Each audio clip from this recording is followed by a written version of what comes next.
your head.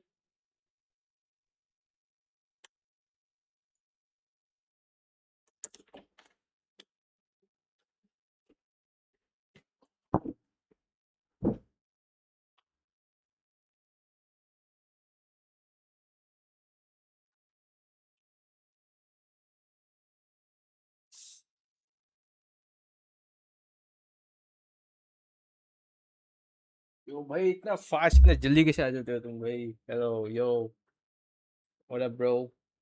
What up? So fast, इतना इतना जल्दी कैसे मिल जाता है अभी मेरे स्ट्रीम? भाई सही है भाई, thank you for coming bro. What up bro? What up?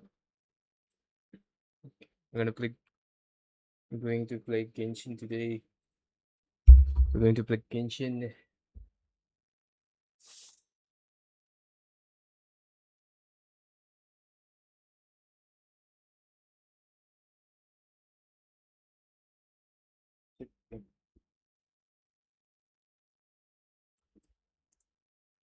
Um,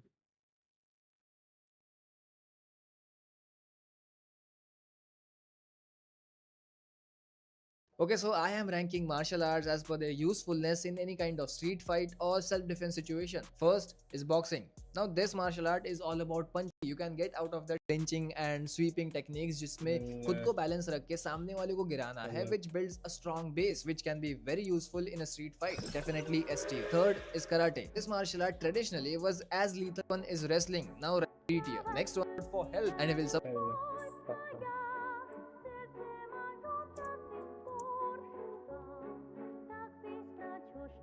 is bias. B-I-E. Sorry.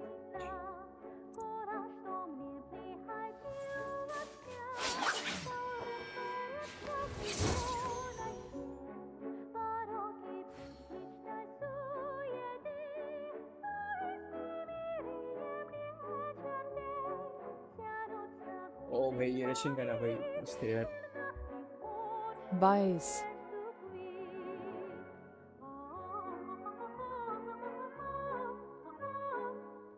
गाना।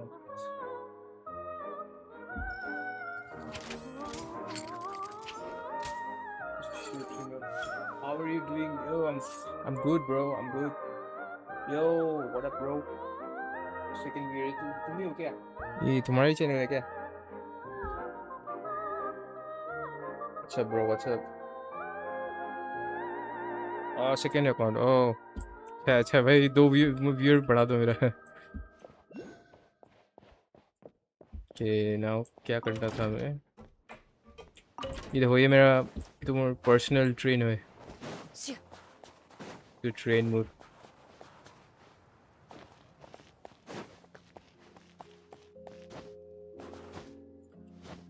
Shit,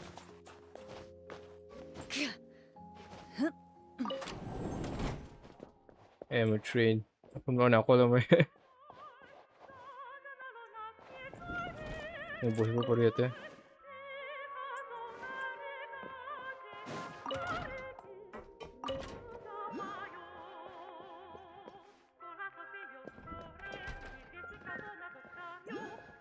Ganwa na si mo dito. Can you, can you play a music? I will, it's a no bro, cause like copyright I would it's a no like not for now. Cause मैं क्या story हेरी खेलो वैसे like story mode it's a ना ना लगे। পিছত কেতিয়াবা ঠিক আছে, next stream চলাম মিউজিক তোমাৰ।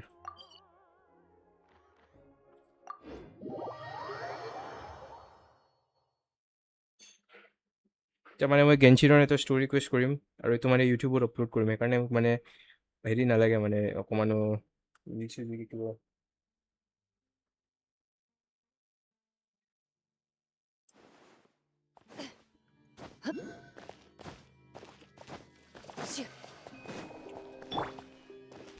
Try and stop me. অঁ লেগ মাৰিছে, ফাজ লেগ মাৰিছেহে মোৰ পিচিটো লেগ মাৰিছে।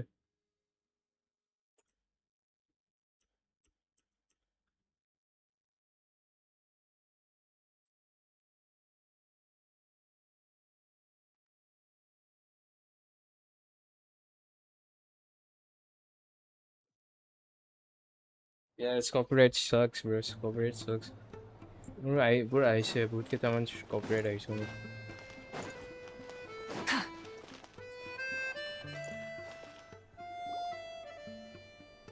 Sounds like you've made a ton of progress today.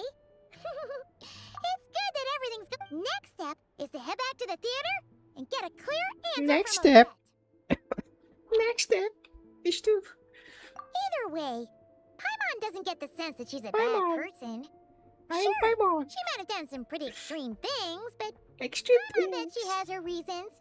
Yeah. Maybe this is going too far, but like, with everything she's managed to do so far, wouldn't it make more sense in theory to be even more, you know, Oh, moderator voice है क्या? Roblox है. why leave a letter when she could, well, we know there are plenty of other ways to keep people in line, right? Right. Point so, if it is her, she's got some principles at least. Yeah. Well, all you can do is follow the facts wherever they lead. No change, really. But that thing Paimon told you about yesterday? Paimon feels like she can sense... Hearing you talk about your day makes Paimon itch for an adventure. If only she could be there with... Yeah, I wish you could be there too. I'm not used to adventuring Actually, I alone. don't wish you could be there, bro. Don't worry. Like fucking, We'll get to the you're bottom fucking of annoying this. as hell. Guess it's just Hope you one of die, those Paimon. things. If somebody Never mind. kills you. Paimon will behave herself and keep resting. Like. So If far. Odette is Lelek, she may well have inside information on Project Stuja. Her father was involved with the project's early implementation and tragically died in the process. Now, she's dedicated herself to bringing it to an end. It's hard to imagine she could have gotten this far without knowing anything at all about the Tsaritsa's true intentions. When she spoke to us as a member of the Fatui, how much did she let on? And how much was she hiding? Only time will tell. Hey, look! It's snowing! Could be a tough day ahead. Make sure you wrap up warm tomorrow.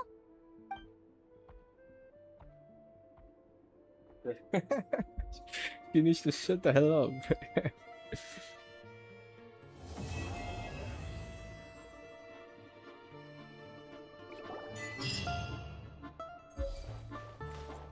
I'm gonna kill you, bro. Can't. She's too strong.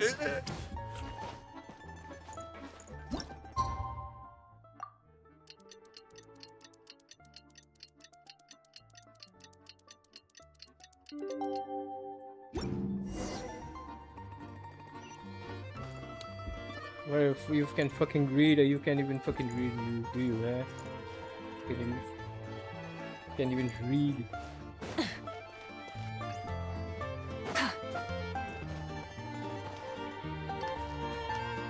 And IQ too high.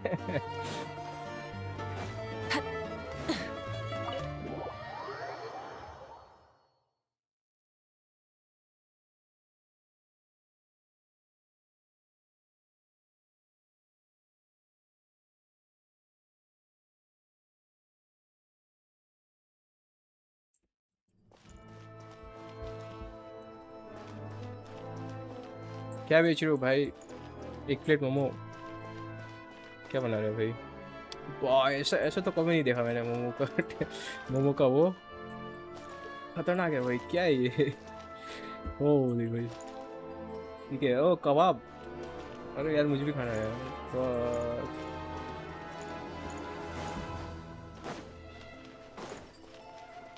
इसको क्या हो गया? What the fuck?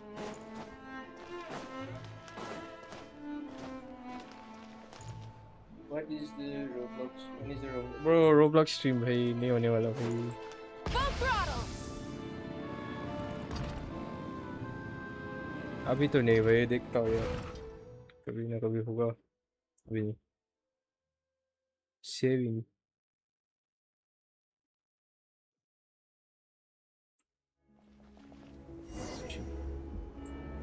क्या हो गया? ओ screenshot लेता हूँ यार, ये अच्छा है, दिखने में अच्छा लग रहा है। नहीं नहीं ले सकता screenshot.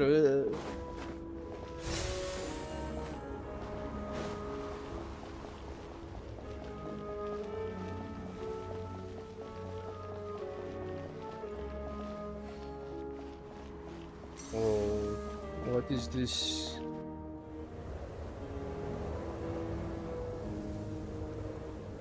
Ooh, it sure is cold today. I wonder how much heavier the snow's gonna get. Here to see Odette? I just need to see your tickets for the preview. Perfect. Thank you. I'll hold on to your tickets. Come on in. It's freezing outside. Bro, not now, bro. कभी ना कभी करेंगे यार आज।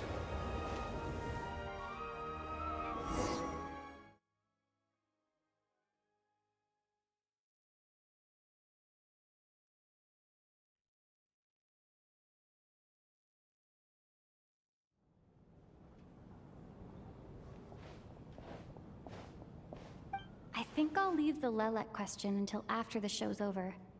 Then I'll go find Odette.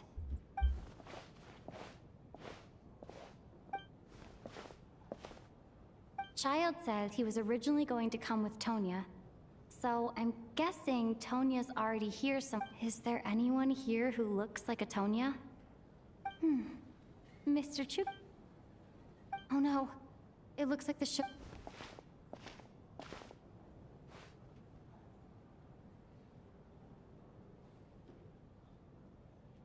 At least purpose. Bro, देखता हूँ यार। Enjoy the show, bro. देखो डांस कर रहा है भाई हमारे लिए। No music, music का है।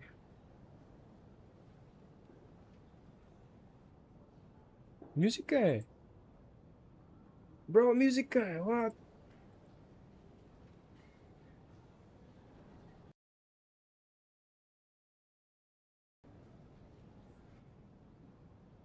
अरे यार ग्लिच हो गया यार game.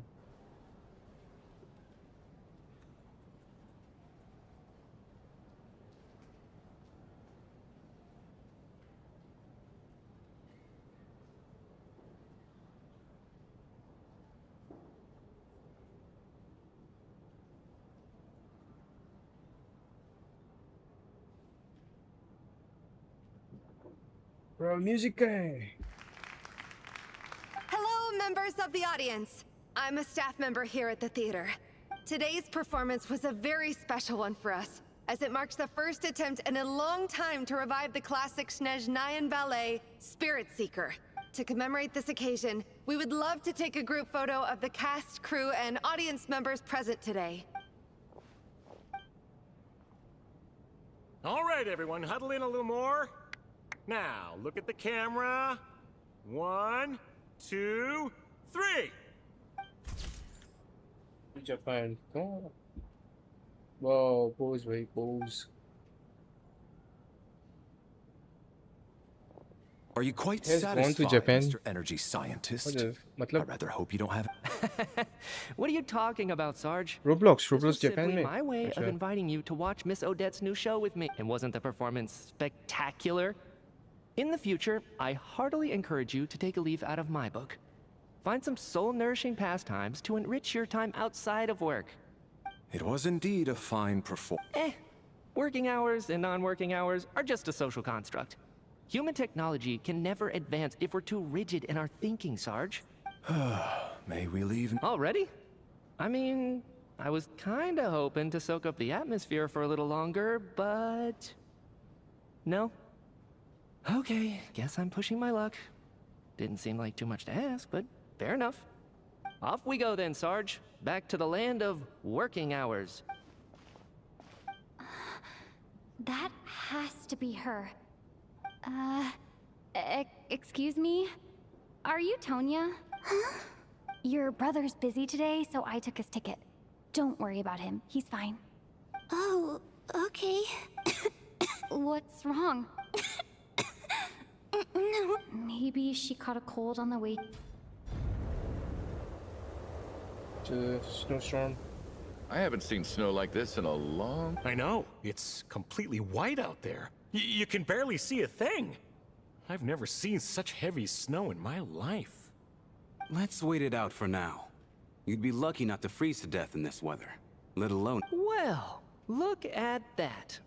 Maybe we shouldn't be in such a rush to get back after all. What do you think? Let's wait and see. Why do you need to take it so seriously? Fate has given us this wonderful chance to take a break. We owe it to ourselves to make the most of it. Come to think of it, there's a small inn not far from here that always keeps plenty of extra blankets on hand for guests. I know the route well. Shall I head over and borrow a few blankets? That way, anyone... Sir, there's really no need to go to all that trouble. Hey, it's no trouble at all. Wait here. Bro, you can't. Bro, you're gonna What die. a kind gentleman. Very good. My wife and daughter are waiting for me at home, so I shall be heading back as soon as I get my blanket. So... Are you expecting us to go back to the Armory Palace wrapped in blankets too? Don't worry about that. I made arrangements in advance. Should I not return to the Armory Palace within 3.5 hours after Operation Showtime begins, an armed squad will be sent to collect us. They will escort us back. You are one of our key military personnel, so any weather-related risks must be eliminated. Operation Showtime? Bye. So, wait.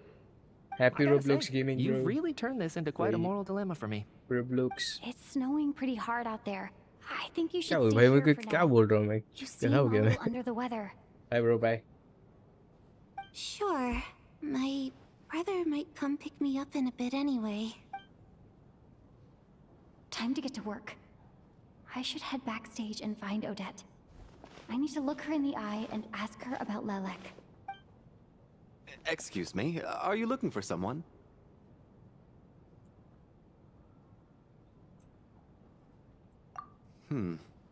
How do you know that Miss Vodianitsa is backstage? Unless... are you here at Mr. Chuganov's behest? Sorry, but that area is currently off limits to everyone except the cast and crew. Huh. Bad timing, I guess. Well, I might as well stick around. I doubt Odette will be leaving before the snow lets up in any case. What happened to the gentleman who went... I was thinking the same thing. It's still snowing very hard. Do you think something might have happened to him? Whatever the reason for his delay, I must say I hate nothing more than people who make empty promises and fail... well, I have to treat my employees like that on occasion, but that's different. You seem anxious, Mr. Valeri. It's been nearly 4 hours since I left the armory. The army should have arrived to extract us by now. They know how much I despise tardiness and disrupted plans. There's simply no reason that they shouldn't have shown up by now, barring exceptional circumstances. Surely a snowstorm like this one counts as such. Few things in this world can stop the Snezhnayan army, Mr. Mitya. And a snowstorm is certainly not one of them. Why don't you go out and take a look? They might be right outside, waiting for your orders before they dare come in. An absurd hypothesis. I have no intention of leaving your side for even a moment until I have escorted you back to the Armory Palace. This doesn't look like an ordinary snowstorm to me. That guy who left earlier. It looked like he just vanished into thin air. Either that, or my eyes were playing tricks on me. A man-eating snowstorm? Come on. Night hasn't even fallen yet. Spare us the ghost stories.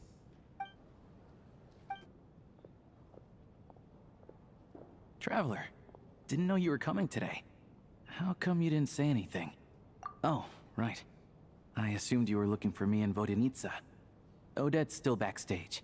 Whoa, that's quite a snowstorm out there. I've been working backstage this whole time, so I didn't even notice. No wonder the audience hasn't left yet. Huh. Is weather like this rare even in Snezhnaya? Yeah, snow like this. I'm sure I've seen it out in the wild before, but never in the city. Actually, I take that back. I don't think I've seen snow this bad even in the wild. This is something else. It's not normal. If even Alosha thinks snow like this isn't normal, Could it have anything to do with that monster people have been talking about? We can't stay cooped up here forever. Someone needs to go out and take a look. No need. I have plenty of experience with snowstorms. Besides, I work here while you're an audience member. I should be... Bro, be careful, bro. Everyone by the door. Careful not to let the snow soak into your shoes. In a snowstorm, you gotta look after your toes above all else. Heading out, my man? Be careful. I've been told the snowstorm eats people alive. Thanks for the advice.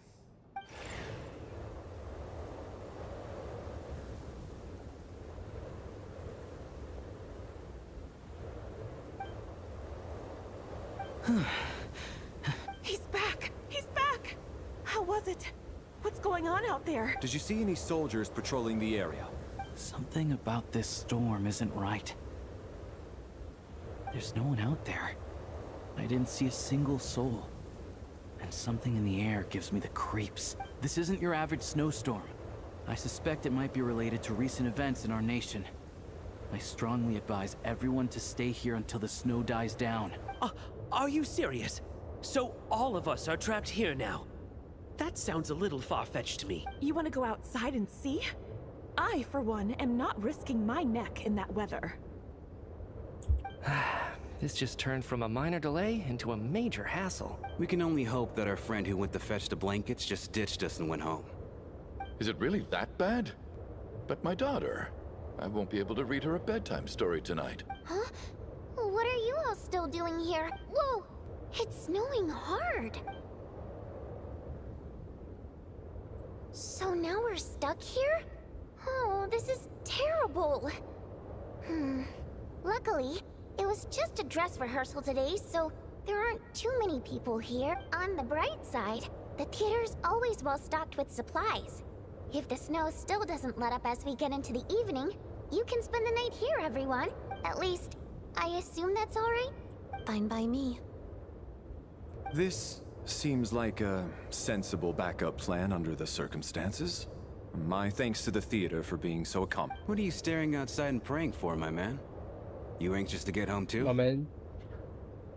Oh, Your Majesty the Tsaritsa, I beg you, please do not let tonight's snowstorm stop. This is a golden opportunity to spend the night under the same roof as the two top stars in all of Snezhnaya. It's a once-in-a-lifetime experience. I think I've changed my mind. Sir, if you so much Creep, as bro. look at us funny, you'll be seeing stars in a whole other way. Fucking Behave pedophile. yourself, or you'll be begging for that blizzard. It's getting colder. We need to keep the indoor temperature up. Close the door and lock it tight. Let's head somewhere warmer.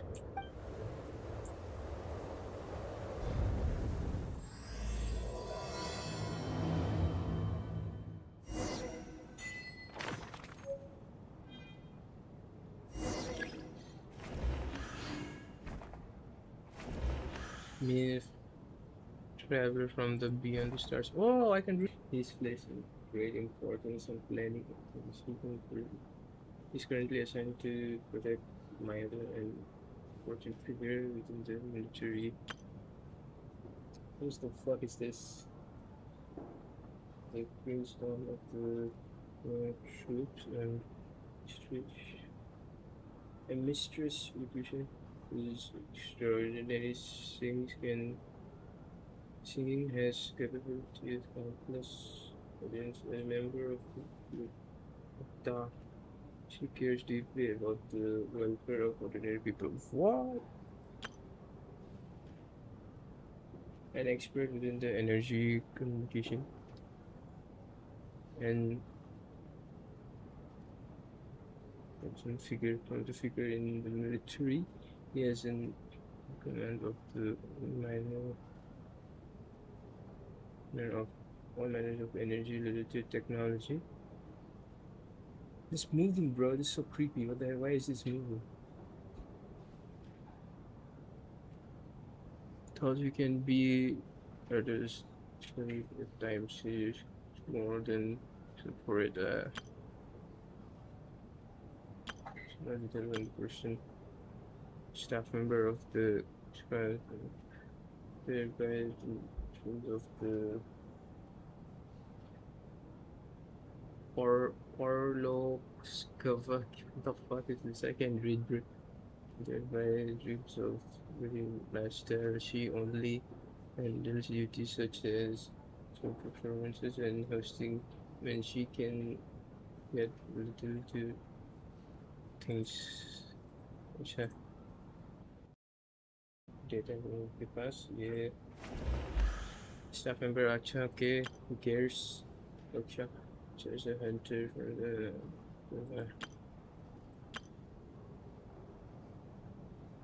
अच्छा अच्छा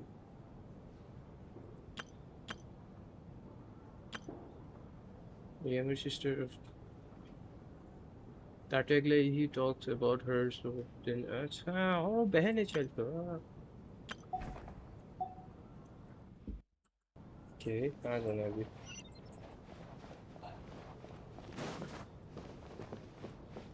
सब लोग मुझे छोड़ के कहाँ चले गए bro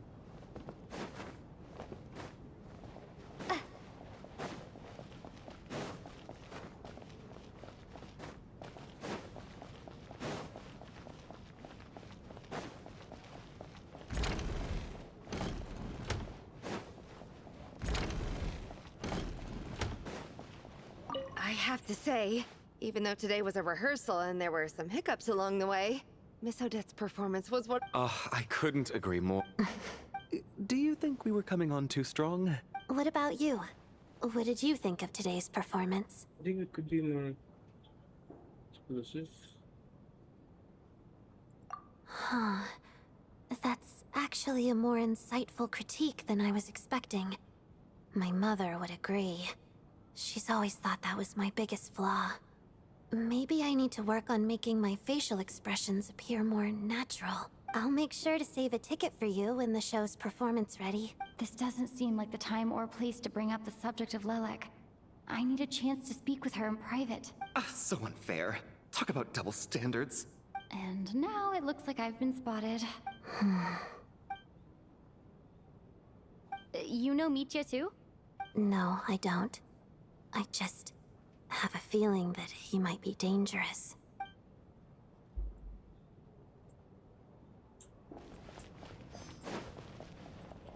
This is highly irregular. A delay of over an hour during an operation like this theoretically warrants a Harbinger-level response. Sarge, the day you learn to let go and just enjoy moments like this is the तुम day अपना you data बचा लो finally यार मेरा stream understand देखने की जरूरत नहीं life. अपना मोबाइल डाटा बचा लो bro Why, hello, ma'am.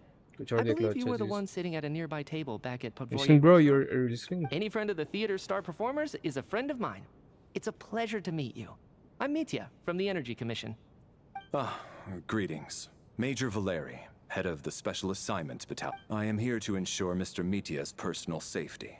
Please let me know if I can be of any assistance. Miss Traveler, I cannot help but notice that Miss Odette is stealing glances at me. Any idea what that could be about? I've racked my brains, but I can't think of anything I might have done to offend her. Perhaps she noticed me spacing out during her performance? What? You mean I really did do something to upset her? Well, thanks for letting me know. So, Mr. Mitya, is your work related to Project Stuja? Yes, that's right. The higher-ups in the Fatui transferred me from the Energy Commission to the Armory Palace because they wanted me to... Really? I can't even talk about that? Pretty sure it counts as part of my private life. All right, I won't say anything. Sorry, Traveler. As you can see, I'm afraid this pleasant chat will have to end here.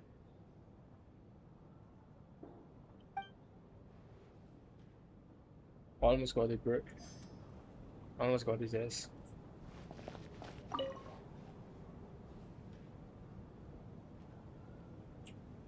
I don't think it's ever been this lively backstage before. I didn't know you were coming today. Hey, have you seen Chuganov? I heard he was coming today. Have you spoken to him at all? I'm with you. This could be just the chance we need. Yeah, I gotta figure out a way to coax some more intel out of him. I want to know why he suddenly changed his stance on Project Stuja. What exactly happened before the most recent Vecha vote? For the Rokad, or just out of personal... Shh! There are other people around. Don't say the R word. Don't say the R word.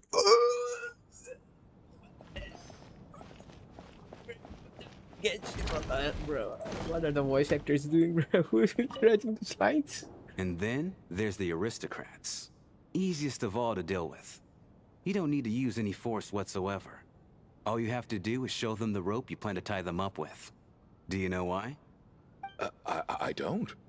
Because nothing horrifies them more than the thought of a cheap, coarse rope leaving creases on their precious million Mora coat.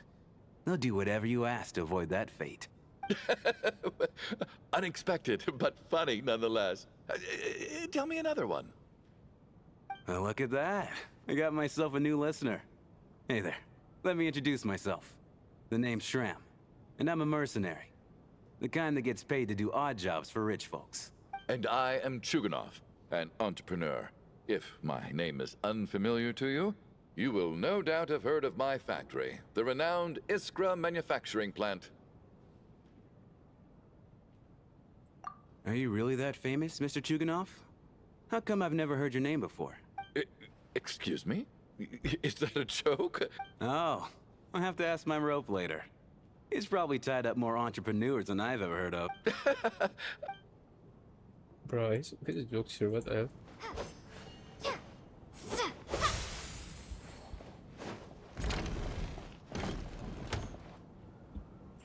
How are you feeling, Tonya? I'm fine. Sorry to worry you. I'm used to it by this point. I take medicine for it. My brother usually helps to get it ready for me. Child must take great care of his sister. He's never mentioned Tonya's illness, though. You know, I actually find this whole thing got stuck in a strange place thanks to a snowstorm. Having to spend the night with a bunch of interesting characters. It's pretty cool, don't you think?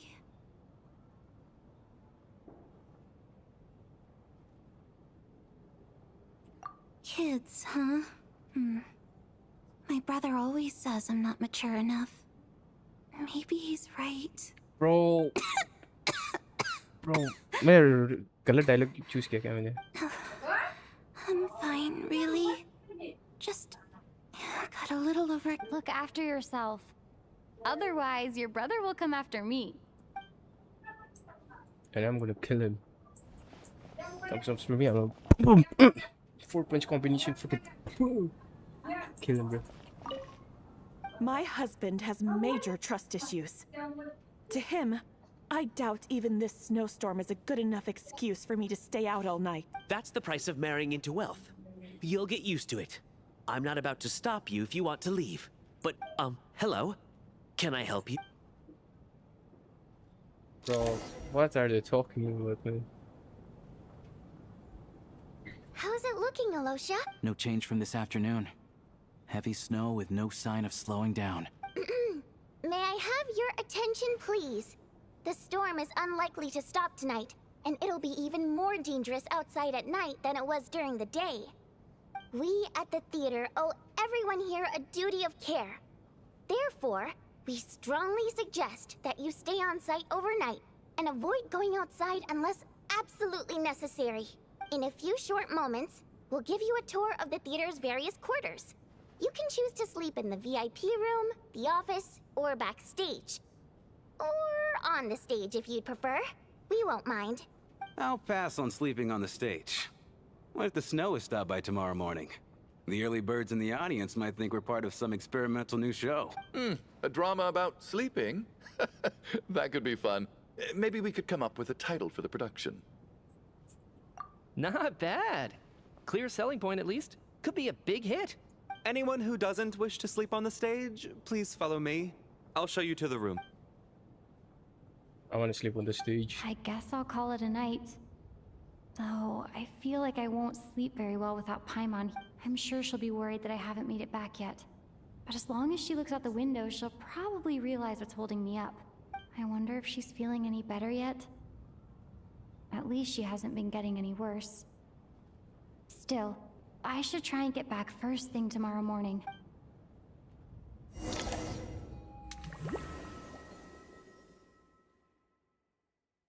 What is this loading screen, bro?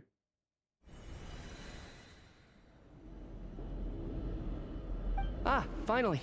Welcome back to the world of the living, lazy bones. I was about to wake you. The black mist is almost on us. Still waking up, huh? You know, the black mist. It's been chasing us from below ever since we were born. You're just dozy. There's no way you've forgotten. Come on, let's keep heading up. Onwards and upwards is the only way to survive. Don't listen to a word those black mist cultists say.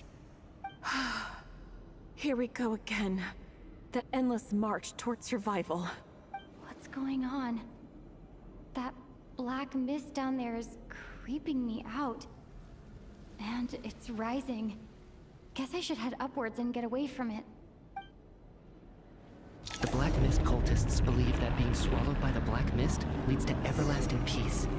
But if you ask me, they're just lying to themselves. We're the only heretics left. Oh, it's pretty Only peaceful. ones who refuse to give in. We have to keep going. But how do you actually know that they're wrong? Dangerous question there, Torgov. The moment your faith wavers, you start a chain reaction that ends in the collapse of your will. Put the question out of your mind. Stay strong and believe that the black mist means certain death. Okay, but it's not my mind that's the problem. My body's about to give up on me. It's already starting to falter. The fuck? Kind of scary. I mean, I'm gonna kill you.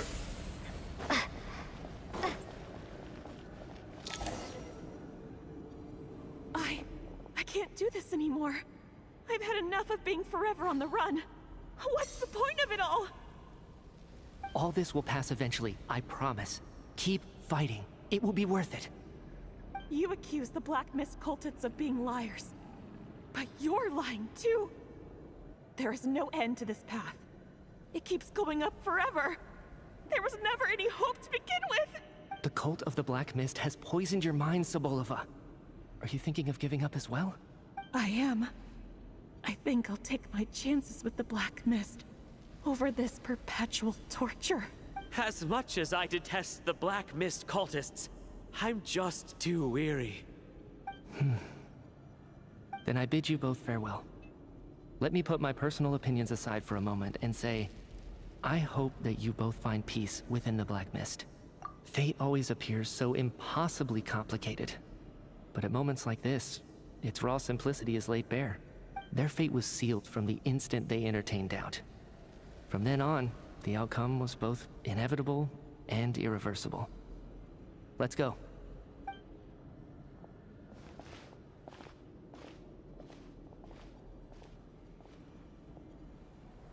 Torgov and Sobolova are gone.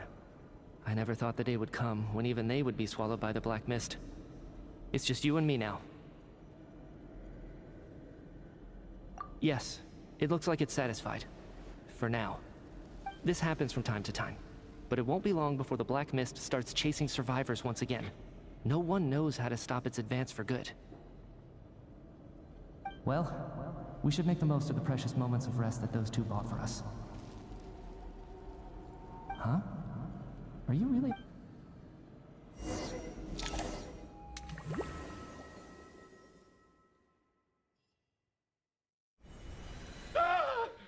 What is it, Chuganov? Is it morning already? Well, sounds like it's coming from next door. I should check and see what's going on.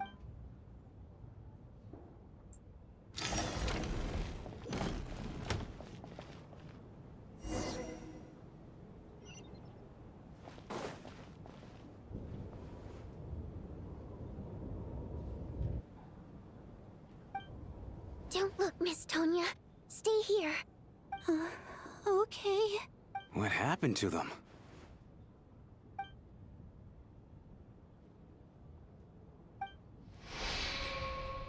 Two people were lying down in the room, completely still, and since they were still asleep. Bruh. Better than just sleeping now. Can sense its bones this with Like, These two people have passed away. And the strange thing is that somehow I knew this was going to happen. I knew that they would be the ones to die. Have I seen this moment before? Or did I have some kind of premonition? I can't remember what it was. Let me take a look. No vital signs in either of them. They're dead. The cause of death, however, remains unclear. No wounds on the bodies, no signs of a struggle, and no skin discoloration caused by the buildup of toxins. But just last night, they were chatting and joking away. Could they have had pre-existing medical conditions? Even then, the odds of them both dying of sudden complications on the same night are extremely low. It's hard to believe that they died of natural I'll be back. causes, nor does this appear to be a suicide.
Back. Who was the first to discover the bodies? It was me. But these deaths have nothing to do with me, officer. I got up early because I wanted to see if the snow had stopped. Then I noticed that the door to this room was open, and it looked like there was a man and woman inside. I just went over to see what was going on. I had no idea they were... I can corroborate this. I was doing my morning exercises near the stage. When I saw Mr. Chuganov heading this way, I followed him. I can also confirm that I didn't see a single person approach that room before him. The snowstorm was raging all night, and it's still going now. There's no way someone could have come in from outside. You mean an intruder? No, not possible. I slept by the door last night as a precaution. There's no way I wouldn't have noticed if anyone had tried to open... Everyone, split into pairs and search the theater for anyone in hiding, or any signs of suspicious activity. I'll follow up with a full search of my own shortly.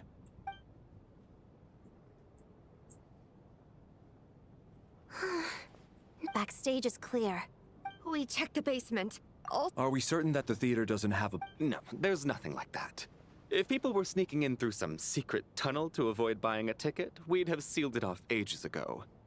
I also checked the windows. All of them are locked from the inside, and there's no sign of anyone entering or leaving. It sounds like we can safely rule out the intruder theory.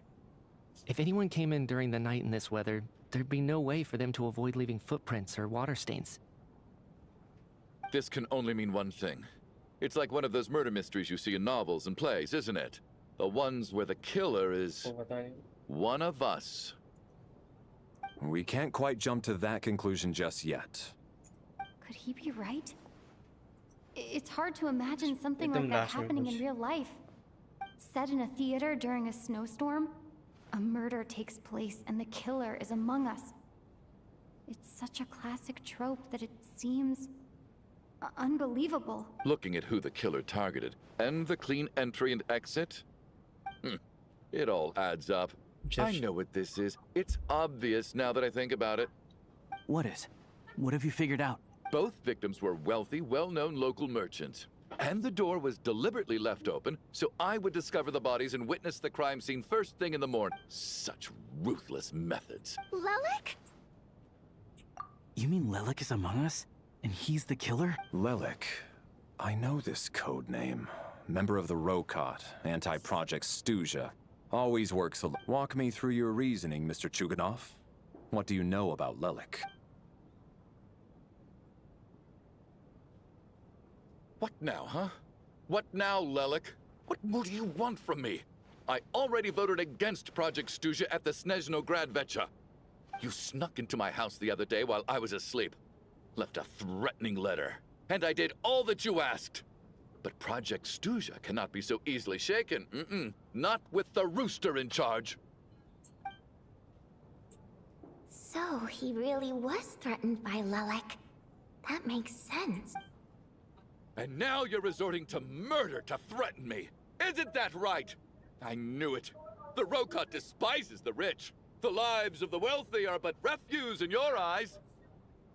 Show yourself! Which one of you is Lelik, Tell me! I'll do whatever you want! Was this really Lelek's doing?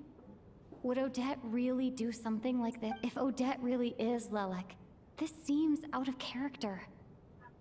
But then again, how well do I really know her?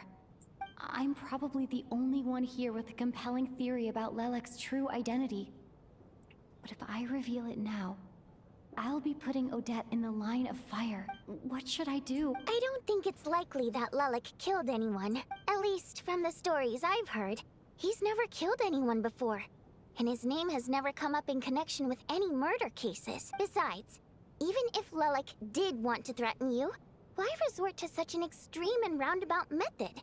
It's not his style at all. Vodyanitsa doesn't know that Lelek might be Odette, but her assessment is pretty much identical to mine.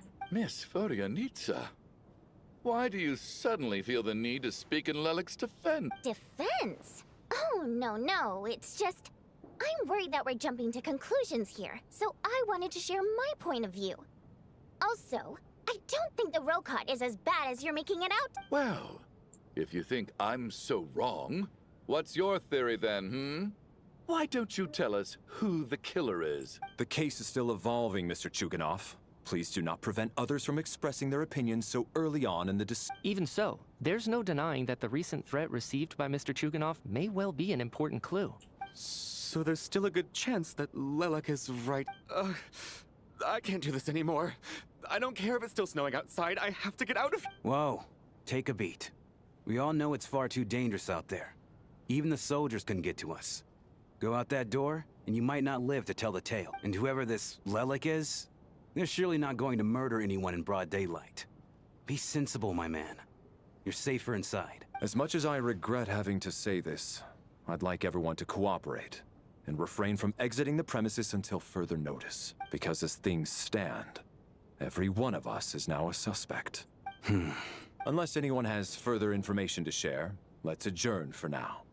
Feel free to keep searching for clues, but make sure you don't go off alone.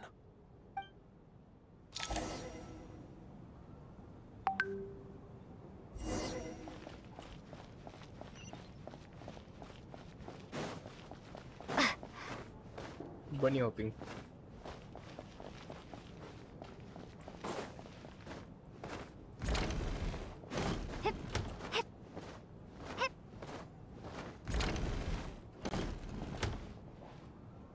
You're right, that was my bad. It was a knee-jerk reaction. I didn't think it through. Luckily, no one suspected my identity.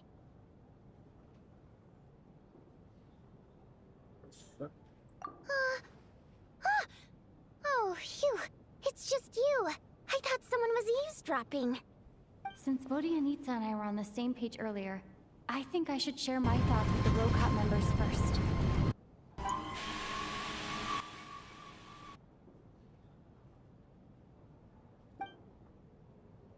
Whoa. Are you serious? I don't know if this counts as gossip, but it's definitely on track to be the juiciest this whole year. Odette? Really? Odette? Oh god, how dumb does this make me look? Lelik has been right under my nose this whole time, and I didn't notice a thing. Actually, it's exactly what you'd expect. Sometimes, hiding in plain sight is the best strategy. And now that you mention it, The more I think about it, the more sense it seems to make. It all adds up. What are we up to now? 1, 2, 3. Odette's identities. She's my coworker, specifically a ballerina. It must be so exhausting. I just want to give her a hug. I guess since I've always known her as a member of the Fatui, it never even crossed my mind that she could be involved with the Rokat. I don't understand. Probably best if you ask. Well, since you waited and... Yeah. Lilac may not follow orders from the Rokat leadership, but as far as I'm concerned, she's never crossed the line. If anything, her actions benefit the poor.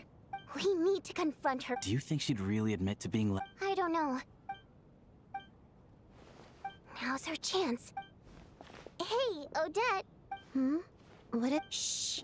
Keep your voice... So, Alright, fine. None of us believes you'd kill innocent people. The Traveler was the first to... Still, we're your colleagues. So, can you clue us in? Alright. Yes, I'm Lilac. And no, I'm not the murderer. And thanks, but I don't need you to cover for me. Actually, I'm planning to reveal my identity. Huh? You're gonna reveal that you're Lilac? That's right. I'll admit I was surprised at first when Chuganov guessed that I was here. It was just a lucky guess, but it caught me off guard. But after taking some time to assess the situation and confirm where everyone stands, I don't believe I have anything to worry about. Are you sure you don't need a second opinion? Given the circumstances... Mr. Valeri! What?!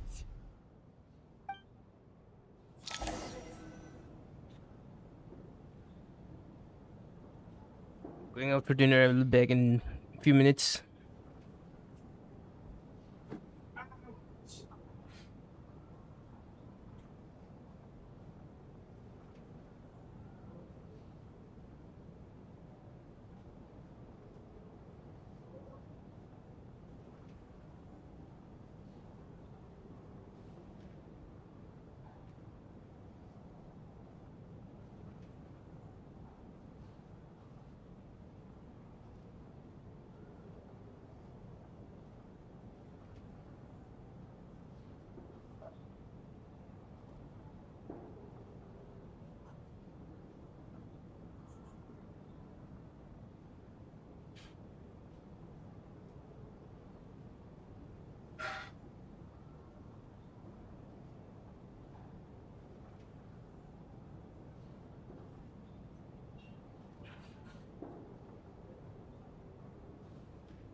Odette is Lelik?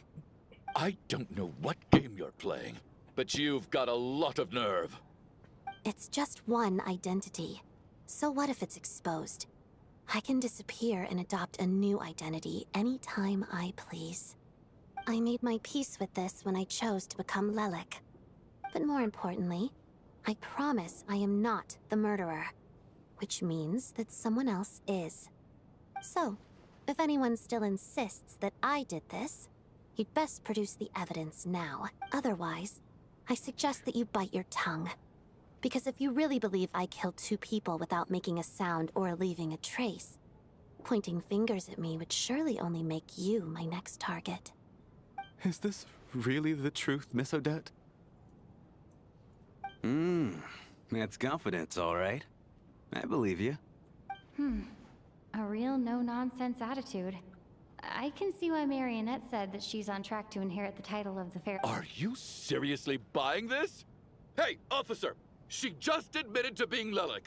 Aren't you going to do— I do have one question, Miss Odette. Why have you chosen this moment to come forward and reveal your identity? If I didn't say anything, everyone would be focusing all their efforts on finding Lelik. And that is exactly what the real culprit wants. I don't want to be the scapegoat who lets the murderer get away with this crime. Despite all the accusations, she made the smart choice. A remarkable display of rational thinking under pressure. Clearly, Odette's talent extends far beyond the art of dance. She thought so far ahead. Ugh, why do I always feel like I'm one step behind her in everything? You've convinced me. Dealing with the murder case remains the top priority right now. Let's put the name Lelik and all related incidents aside until further noted. Nevertheless, the group still considers you the prime suspect. I understand. Mr. Chuganov? For my wife and daughter's sake, I'll let you off the hook for now.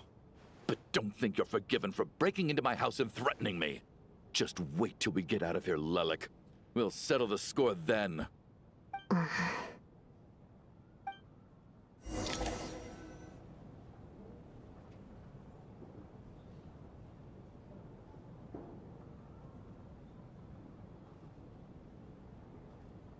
Good work, Lelik guard team.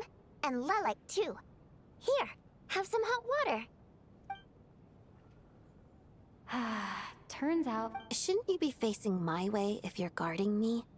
At the moment, it looks more like you're my bodyguard. If the true culprit is indeed still at large, as you have claimed, we must keep our guard up against them also. Don't worry, Tonya. We'll get through this. Once the snow stops, the officials will step in. You're gonna miss us, huh? Really, Miss Vodyanitsa? That's awesome! You've made a fan for life. Aw, you're so cute, Tonya. Why were you looking forward? What the All fuck is right, that? let's Makes your swear hair to it. I Shut promise to give you the cringe hat. And fucking you, ass. you promise to never change your mind about being my fan. Promise. Fucking cringe. Don't indulge her, Tonya. You don't have to swear an oath over things like that. You really do get carried away sometimes. Hey, mind your own business. Fucking creep. Don't be nervous, Miss Water Imp. Everyone's here. There's Stop nothing to her be afraid singing, man. I'm so sorry, Excuse man. me? She was singing Do so I well. look nervous? Don't be ridiculous. No. You sound nervous, lass. Oh. Wait, but how... Okay, plenty of people know that I'm a water imp, but still... How come you understand our primary mode of expression? Primary mode of expression. I've not come across that concept before. Do enlighten me, Vodyanith. Well, it's just... We water imps tend to communicate our emotions to each other by singing, rather than facial expressions. The emotions we convey through song take precedence over our facial expressions. So, we think of it as our primary mode of expression. I'm impressed, Shram. I didn't take you for a man of culture, but you're clearly rather learned. It's not about being cultured or not. The thing is, this mode of expression can usually only be understood by other water imps. It's not a simple case of a song sounding happy or sad. And yet, you're clearly human, Mr. Shrimp. It's really not the big deal you're making it out to be. I think I just have a knack for it. Plus, I have a very close friend who's a water imp. A delightful lady. But keep that a secret. Anyway, we spent so much time together that before I knew it, I noticed I could understand her expressions. Oh, I guess that makes sense. Still, the fact that you have a water She's imp is smashing a even more fucking surprising. mermaid. He's smashing a Better mermaid. watch what I'm singing when I'm around you from now on. Hey, what are you implying? You're not secretly insulting the audience in your songs, are you? Heavens, why would I do a thing like that? It's getting late. We should discuss our sleeping arrangements for tonight. To guard against the killer. I suggest that we don't sleep in separate quarters tonight. It will be safer if we all stay together. As long as someone keeps an eye on Lelik, I'm quite sure we... Are you saying that you wish to bet your life on Miss Odette being the killer? Nonsense. Then I propose the following arrangement for tonight. The Traveler, Odette, and I will form the Night Watch. We'll sleep in shifts, but 2 of us must be awake at any given time. An excellent idea. This allows us to handle the Night Watch while also keeping an eye on Lelik. Meanwhile, the rule of taking shifts in pairs resolves the other issue. Namely that we can't necessarily trust the Traveler or Valeri either. I expect that plan took you quite some time to come up with, didn't it? Actually, our field combat manual outlines a similar approach. Although the scenario there involves guarding prisoners overnight during field operations. That being said, I must clarify that I harbor no disrespect towards you personally, Miss Odette. In fact, Lelik's numerous covert operations make fine textbook examples for military agents. I care less about respect and more about the fact that you just robbed me of 2/3 of my sleep tonight. I'm calling dibs on being the first to rest. Good night.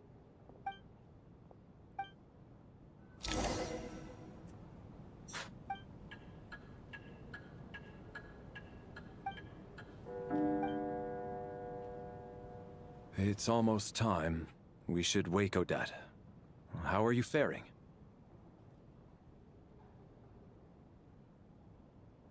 Oh, not going to argue with that. I'll take a quick nap. If you start to feel sleepy, wake me up any... It's finally time for Odette and I to share the Night Watch. I should wake her up.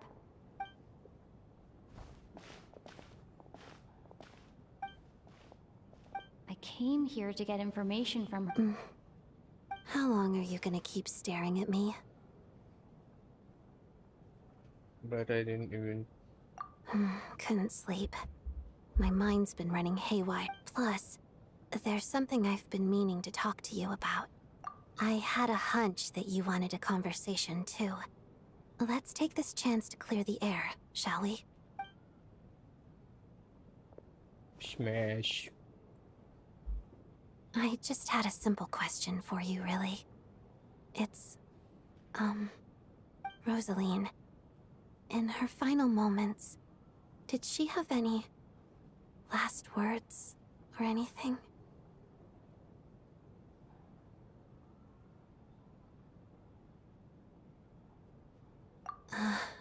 I see. Well, that was all. I have no other questions. No. She was utterly ruthless in pursuing her goals. That kind of person should be hard to miss. And yet, even though I never approved of her methods, and she was an abrasive person, the fact remains that I am indebted to her. Oh, she told you. I guess that makes sense. I think she and Rosaline were on pretty good terms. Yes. Rosaline wasn't the kind to gossip about this sort of thing. Not that it's any huge secret to me, though. When I was a child, I had to join the Fatui for the sake of my mother and me. I trained under Rosaline. It was extremely grueling. And it didn't exactly come naturally to me. All I could do was try to ignore the biting cold and practice. I was a newcomer who'd managed to make a good first impression on a harbinger. There was pressure to live up to her expectations, to be worthy of the fair lady's reputation. Every day was a struggle against the cold, pain, and fatigue. And most nights, I struggled to fall asleep. After enduring all that, I've become almost immune to the sensation of pain. Surely, any child who had to experience that would grow to hate her lot in life, don't you think? So, I put an equal amount of effort into my ballet. It was my way of telling her, the Fatui's demands and your expectations of me are not what I wish for.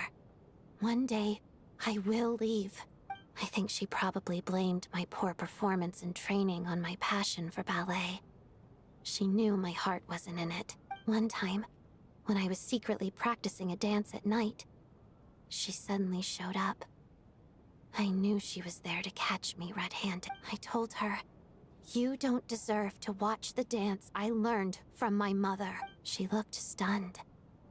I guess she was surprised that I lashed out first, before she had the chance. But strangely enough, on that occasion, she wasn't fierce with me like she was during training. Instead, she fell silent for a moment, and then left. After that, she never interfered with my dancing or asked me how it was going. She never came to watch me dance again either. Not even once. She was. But even now, whenever I take out this core Ignis, I can't help but think of that night. Of the look on her face. Sort of. Although gift might be too kind a term. This is her flame sealed within ice. A symbol of her favor, yes, but also her way of keeping an eye on people. She knew the location of every piece of core Ignis. If any recipient started acting suspiciously, she'd be on to them immediately. Trust her to make even a mark of approval feel suffocating. So, when news of Rosaline's death reached Snezhnaya, many people immediately crushed their core Ignis. It gave them a profound sense of relief, like they'd broken free from her shackle. But I kept mine. With my sensitivity to pain being as dull as it is, the warmth from this core Ignis is one of the few things I can still feel clearly. I still wonder, did she really come to stop me that night?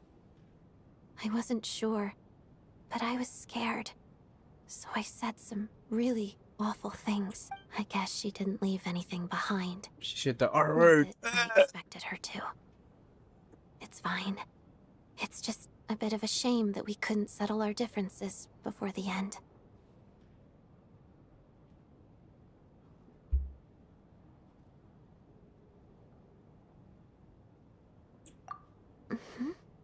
She did.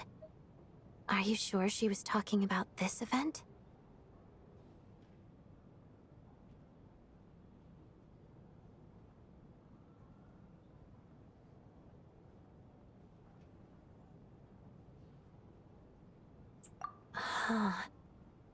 No, she didn't. I didn't even find out that she'd gone to Mondstadt until a while after she... Wait, in that case... Okay, I will. Thanks for letting me know. There's something I'm trying to figure out. I'm beginning to suspect that Paimon's mystery illness is being caused by the energy research Her behind mouth is not matching her voice, you know. Paimon's very It's important like to with me, so I have to get to the bottom of this. Whoever's fixed this, bro. Figured that since you're Lelek, Making so much you money, might you know can't something even about like all this. fix the fucking The mouth and shit. ultimate goal of this energy experiment is to create a weapon for the final battle. The weapon's construction was completed in Nodcry. Now, all that remains is to arm it with a sufficiently powerful energy. Yes, the weapon's development and all the related experiments are overseen by Lord Piero, the Jester. And the lab is located deep within the Armory Palace. I'm not sure why this experiment would be making Paimon feel unwell, though. The best way to get to the bottom of it would be to go there in person. Once we get out of here, I'll help you apply for an entry permit. And I'm hardly the organization's proudest member, as you know. You answered my question about Rosaline. I want to do you a favor in return. It's that simple. Huh? What's wrong? You two seem to be hitting it off. Oh, you mean? I thought you were sleeping. Of course I was. In the military, one learns to fall asleep quickly, even in the most inhospitable environments. It's vital to staying alert and energized. Why? Is something wrong? Even if he was awake, he can't have overheard us, right? Well, thank you both for keeping watch. Traveler, I'll take over for now. It's your turn to get some... Sure. This is our second night here. I hope she's been sleeping well the past couple... Huh. Why do I feel like... I'm being watched? Seriously? Is this payback for when I stared at her earlier? Never mind. I'd better try and get some sleep.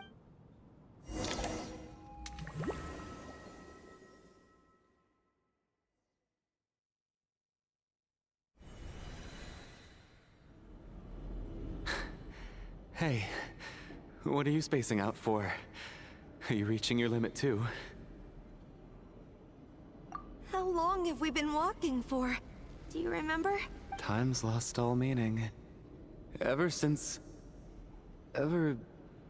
we noticed that thing above our heads. A star key? Or key star? Whatever it's called. Ever since we noticed it, we've been walking up and up, hoping that as long as we reach it, we can find a way out of this place. But it seems like no matter how far we walk, we never get any closer. Well, we've come this far. You never know. Maybe we're almost there? Come on, enough moping. Let's go. The black mist is catching up.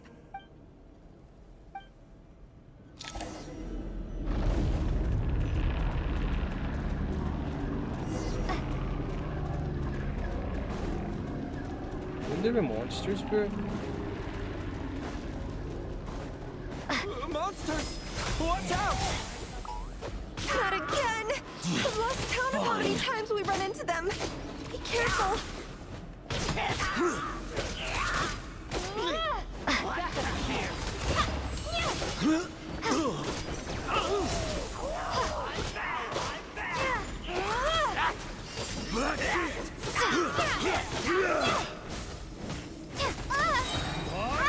Fighting frog! Hey, tough guy! Cryostorm! Shut up! Run faster.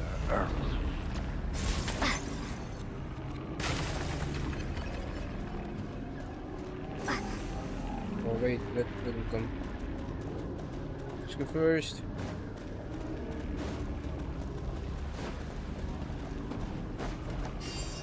Here they come again! You wanna fight? Get ready? Let's go!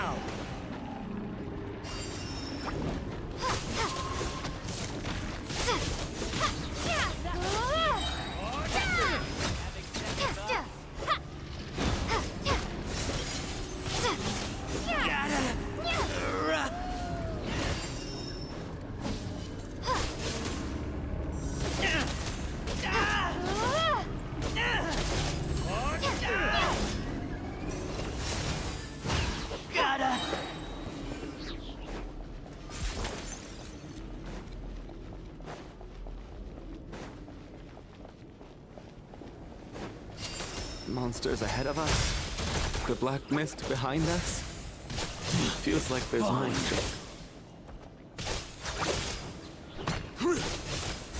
Alright, here comes another one. Shut up!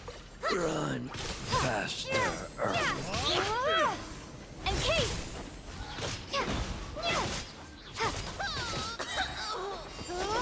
Backup is here.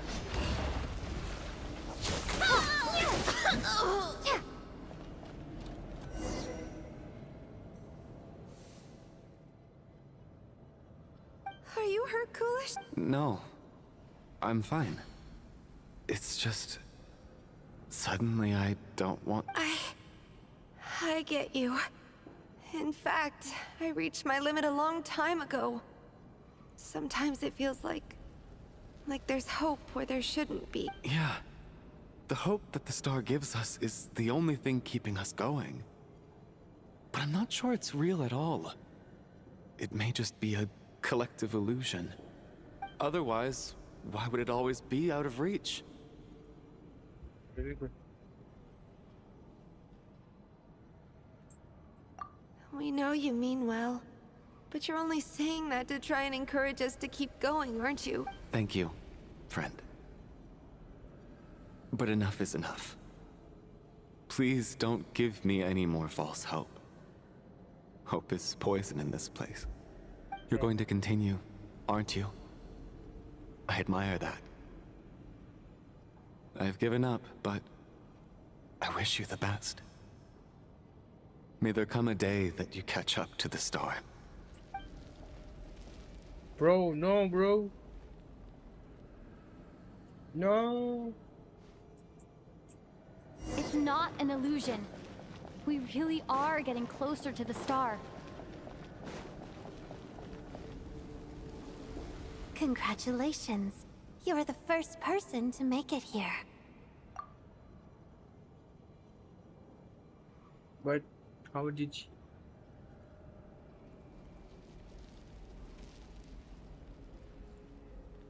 I'm the star's envoy. The black mist has stopped rising. Its hunger is satisfied for now, having devoured your two companions. This is a good opportunity. I'll let you get some rest before we continue.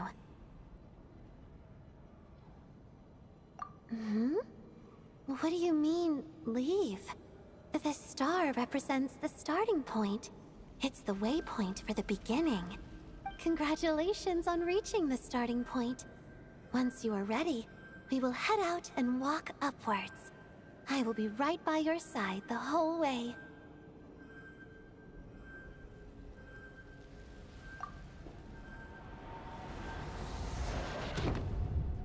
Huh? What's wrong? Hey, don't give up before the journey's even begun. This is so stupid, bro. This is so stupid. Rampana! Is that Vodyanitsa's voice? Coolish, wake up! Please wake...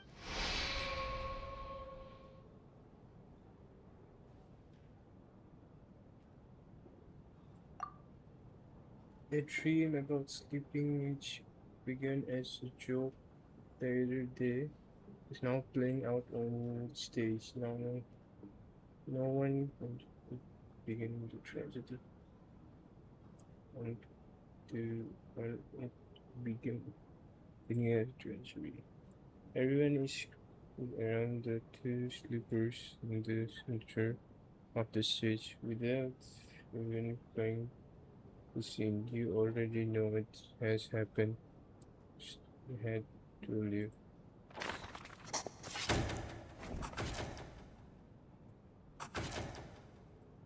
The situation is identical to that of the two casualties yesterday. We cannot ascertain the cause of death. At least there are some elements that we can rule out this time. They slept on the stage with everyone else. So I suppose the surrounding environment can't be a relevant variable. Rampana. Weren't some of us keeping watch last night? 3 of us, in fact. How could you not notice something was wrong? I'm as confused as you are. Certainly nothing unusual happened on my watch. Likewise, and from what I've observed so far, both Miss Odette and the Traveler can be trusted. To be honest, I didn't get a wink of sleep last night.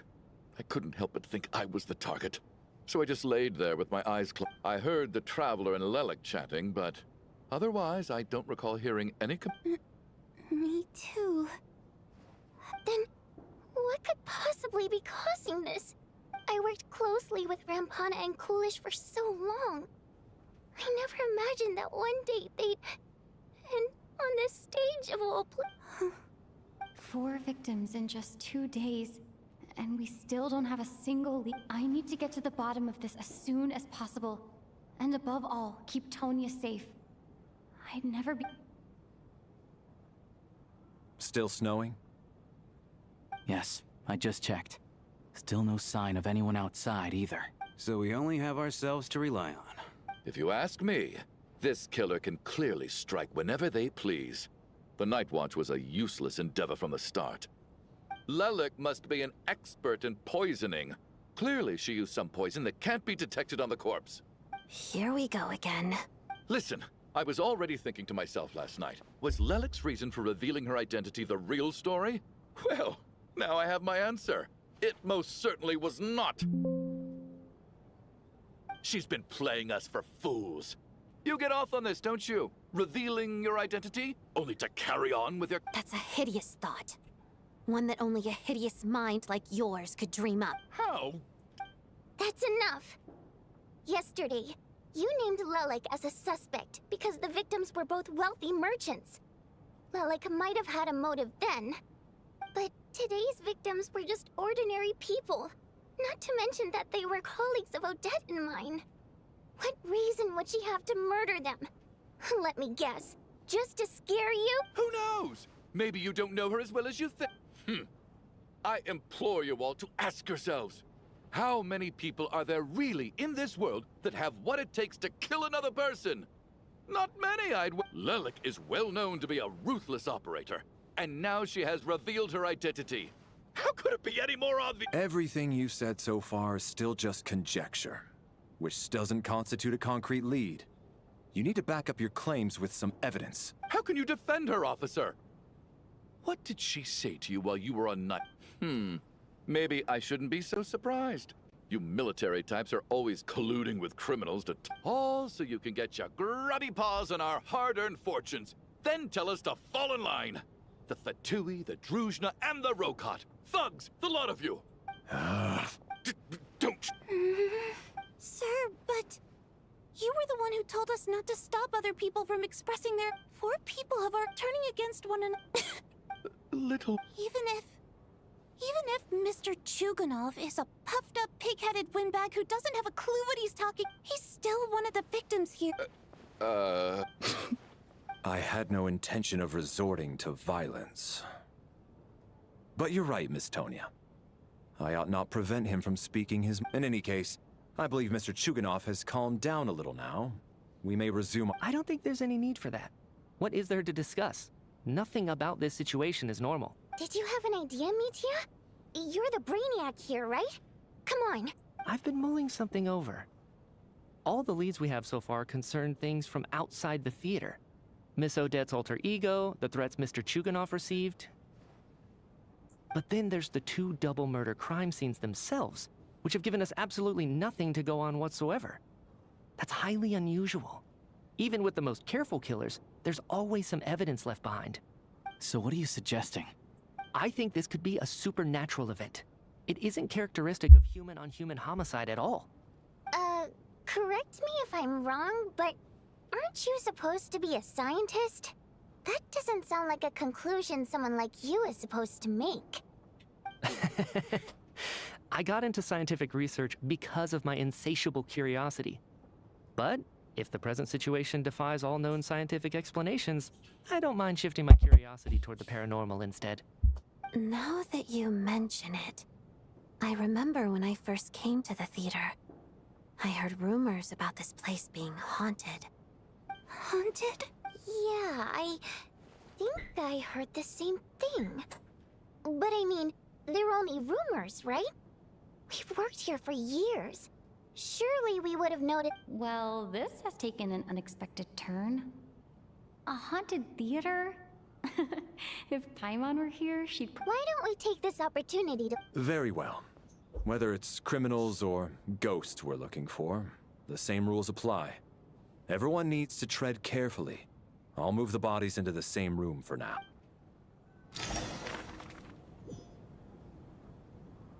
Bro, this is so creepy. What?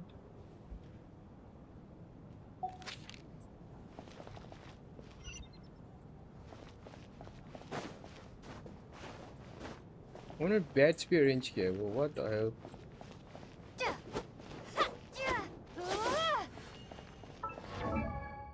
Give him artifacts so he can fight.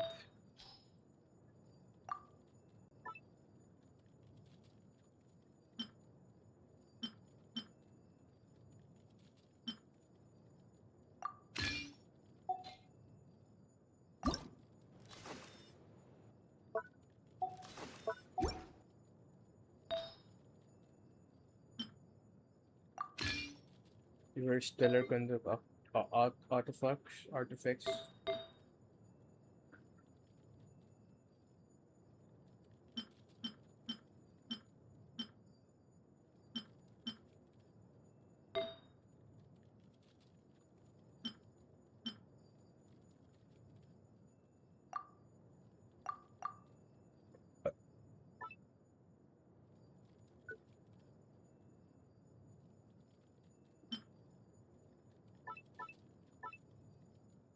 कोई free नहीं है क्या कोई artifact भाई? Sorry, so all is taken man. It's useless here.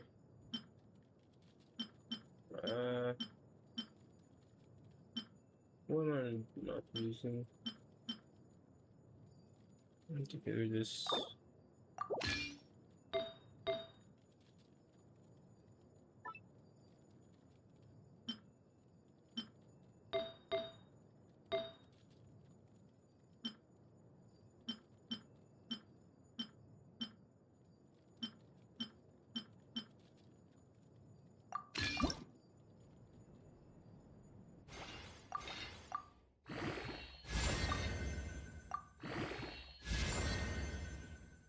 It's useless, bro.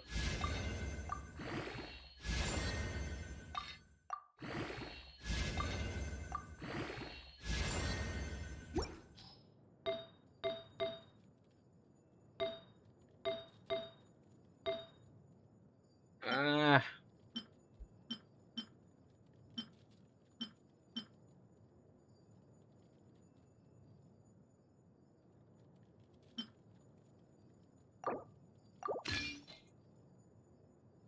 Just one now. Whoa, look at that. Should level up for 2.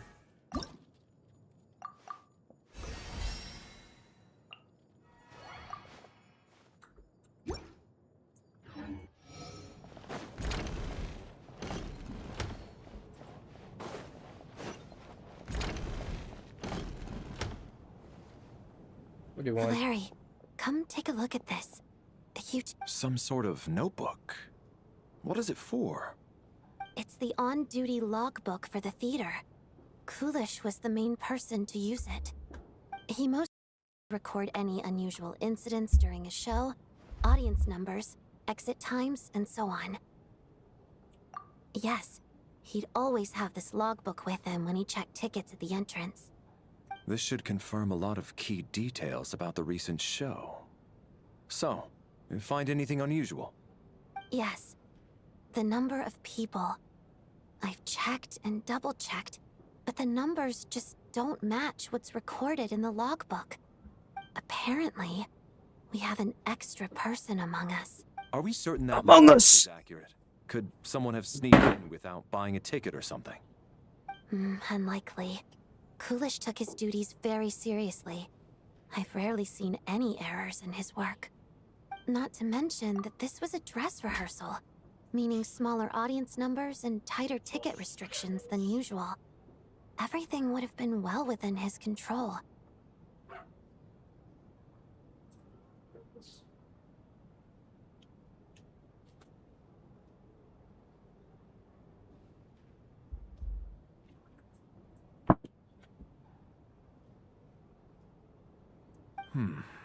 We no longer have our tickets with us, do we? They got collected on entry. Unfortunately not. The theater recycles tickets. Once people are in the door, they don't tend to leave until the show ends, so we collect the tickets at the point of entry.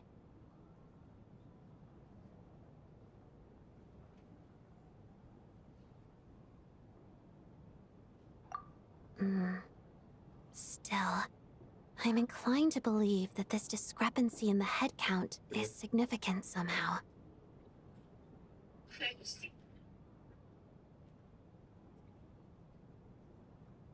Did an extra person just materialize out of thin air?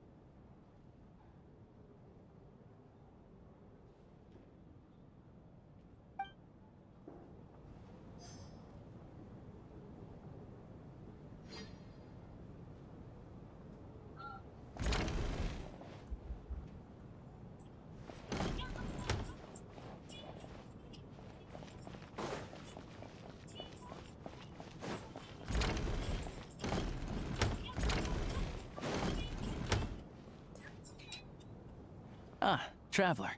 Since you're here, come take a look at this. Alosha found it. We're both curious to hear your perspective. It appears to be well, an investigation report. And the focus of the investigation was the rumors of haunting we heard about earlier.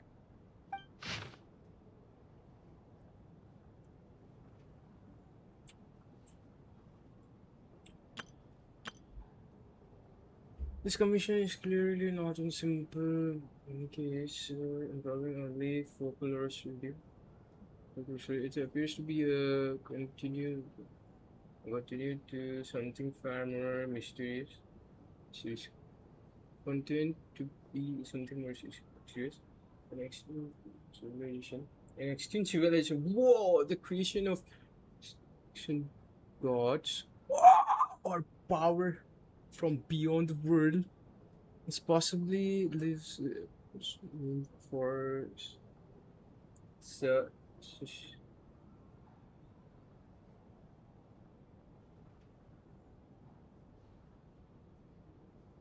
pollution sub. This is thing though.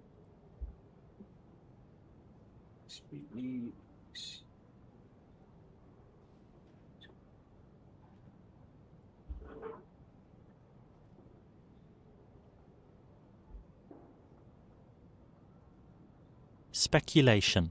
Speculation, bro. I can't read, bro. But speculation. From now we should take this as a lesson. A simple surface doesn't even imply what lies beyond. Share at the same level of nature. Ley lines themselves possess a power, ability of either devour or the guide. So in most cases, once the soul and the body of the line are affected, the soul are drawn directly into the ley line, leaving no reason for lighting existence. However, the evidence shows that between the thread area and the ley line have been just thought only, not several still has granted certain soul to return to the ley line and up. If their sense is strong enough, they may even within the thread immediately. The thread, however, does show within the of the physical world. Only under extreme circumstances can they perceive to the maybe conveyed in advance to the judgment to the which of them.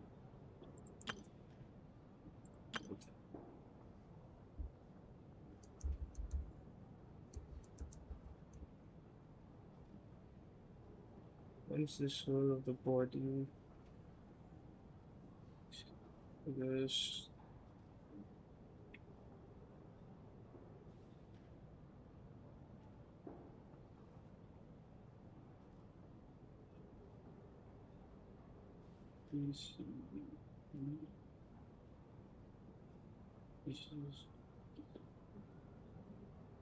Diseased are separated.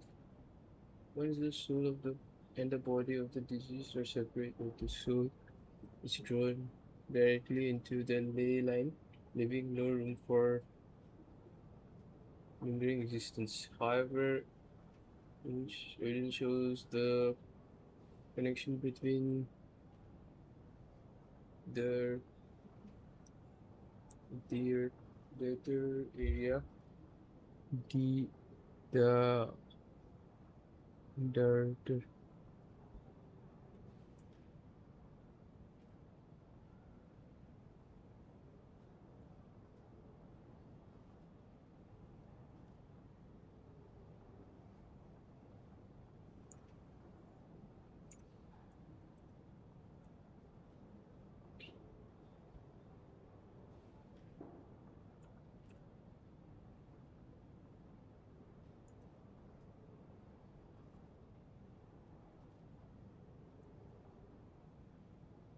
Theater. between the theater area of the linen has been served to only partly, not completely served. Still, this has granted certain souls unwilling to return to the ley line an opportunity. If their resistance is strong enough, they may even linger within the theater infinitely. The theater, however, does souls within are impeccable of in inflation the physical world, influencing the physical world. Only under extreme rare circumstances can they produce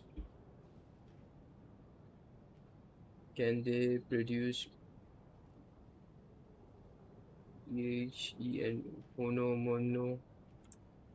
What's this word?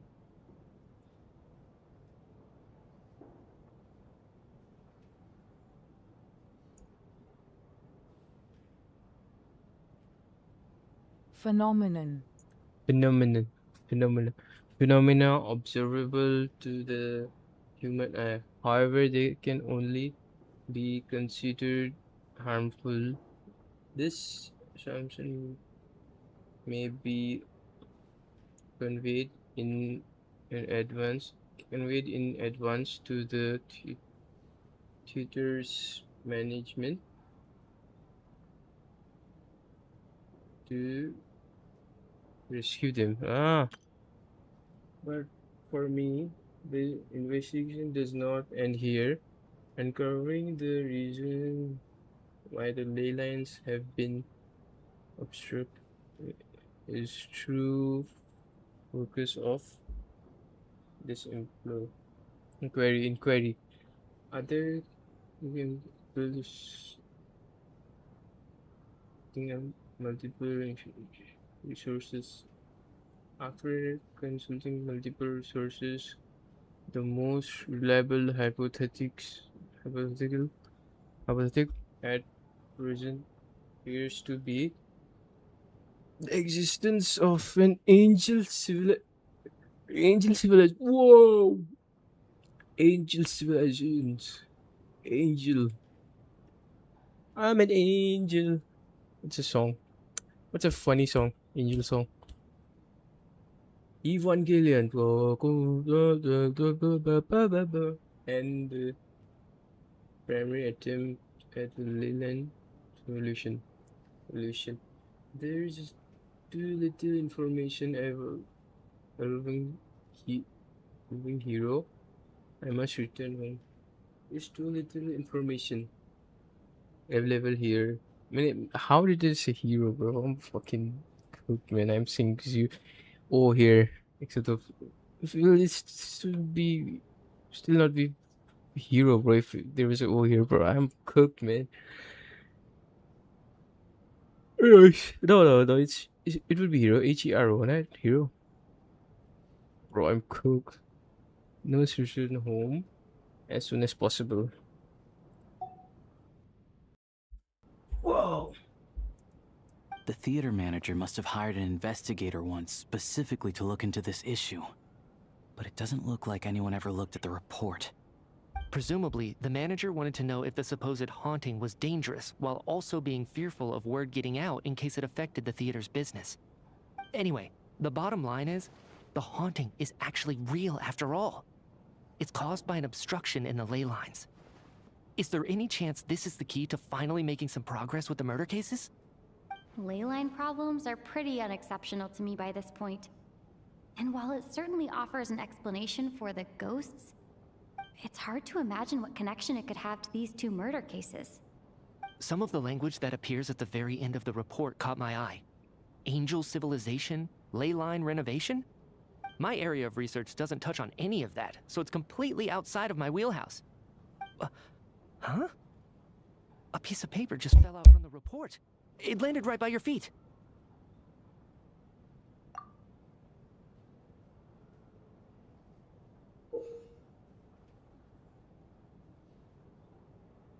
What the conclusions? How unnerving. It was tucked inside the report, so it must be a note left by the author. Death is near. Is that supposed to be what's going on here? With us, in the theater?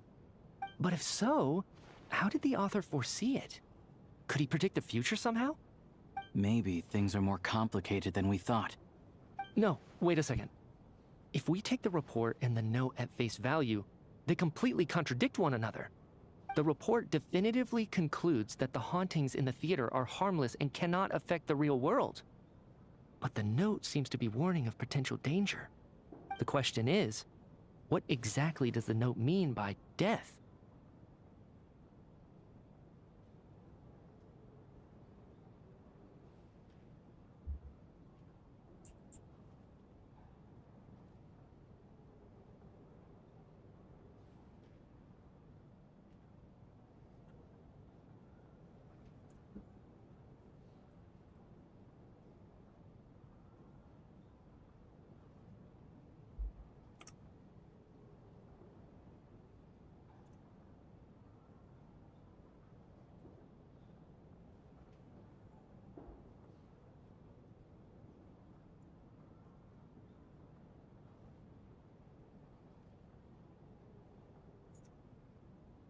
Uh,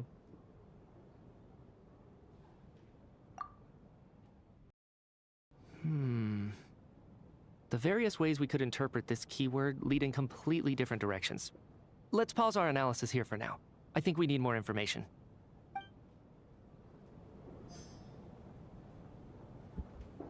oh, that was fucking dark, bro. What the hell?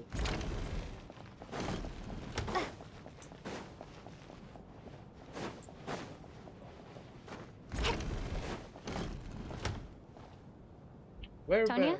oh, Did you where- where yourself? Not yet. Still looking.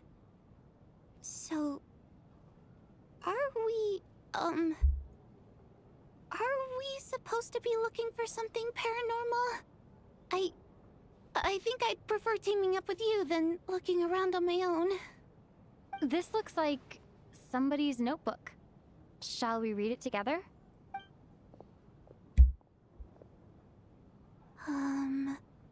Well, it doesn't look scary or anything. So I guess it should be fine. Alright, let's read it together. You could do, bro. Wait, let me charge my phone.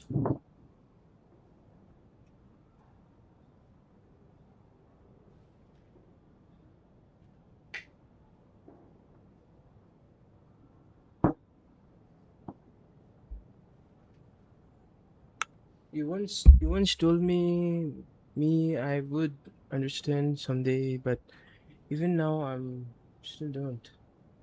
I can't believe anyone should be forced to abandon their homeland because of the change of power. She never considered the feeling of us water limbs nobles. Every inch of the land memory of my childhood. If I close my eyes, I still hear everyone's song pushing everywhere. I will not forgive those who lured us away. Did I miss you very much, mother? Oh fuck. I often find myself missing the dress, the still, the heavy bed,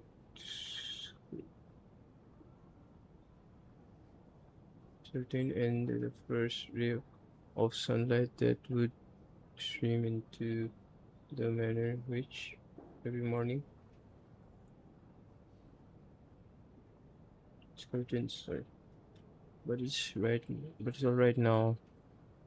If I narrow my eyes just a little, the light, the lights, the light slips through the cracks. Backstage feels just like once our manor. Now I knew the life is going forever. The life is gone forever, but I can miss it all I want. But I also feel that it has. he- I have.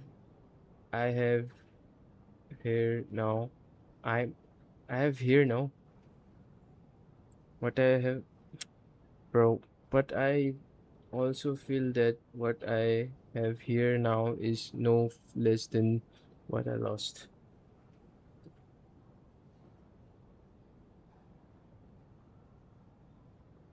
The functional set designed by the prop monster, prop master, the many fans who come all the way just to see me, and the quiet dancing girl who doesn't talk much. Those are of all mine. I won't lose any of it again. Never, absolutely never. I joined a rather remarkable organization that I thought can tell you it's nearly he.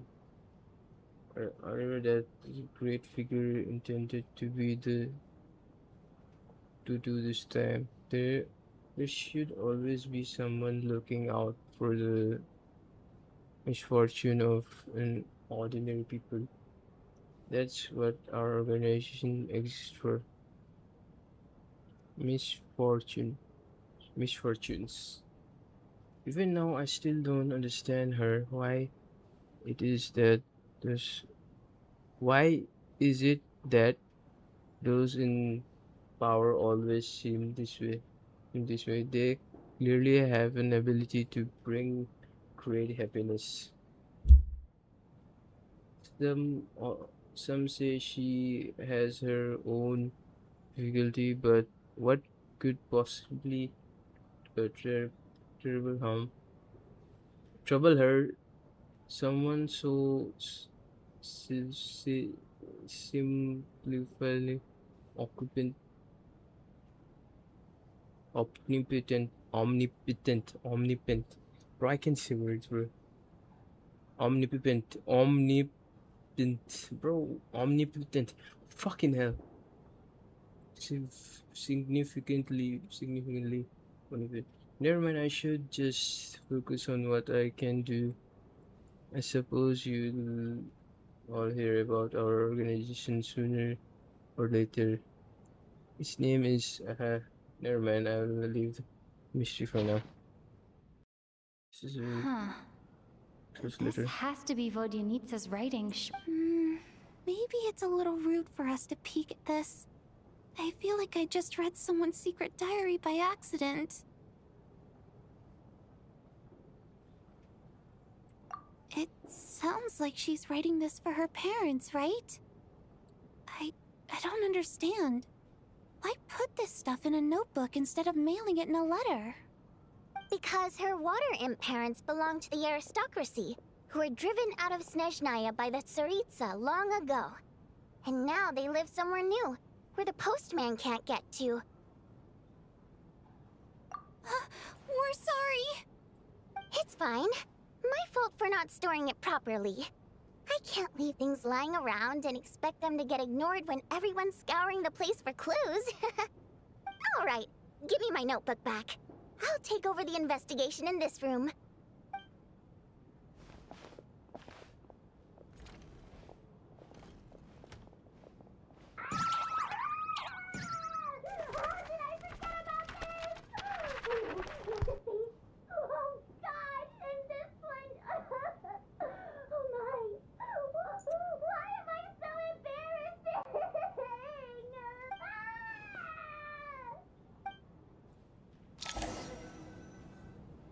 If we take all this together, it's not impossible, is it? If anything, it's the natural conclusion. Sir. Oh, I beg to differ. This sounds to me like a product of a researcher's vivid imagination. And perhaps it's because I'm still viewing this through the lens of a typical murder investigation. But still, I'm struggling to be persuaded by your theory. Does it really sound that far-fetched? All right, guys, well, Marcus, let's senior treat level that as designer, speculation leadership. for now. That's some I exciting do agree with what you've said, so let's go with your idea for now. Good. Okay, now that we finally have some meaningful leads, I think it's time to reconvene. Let's get the others.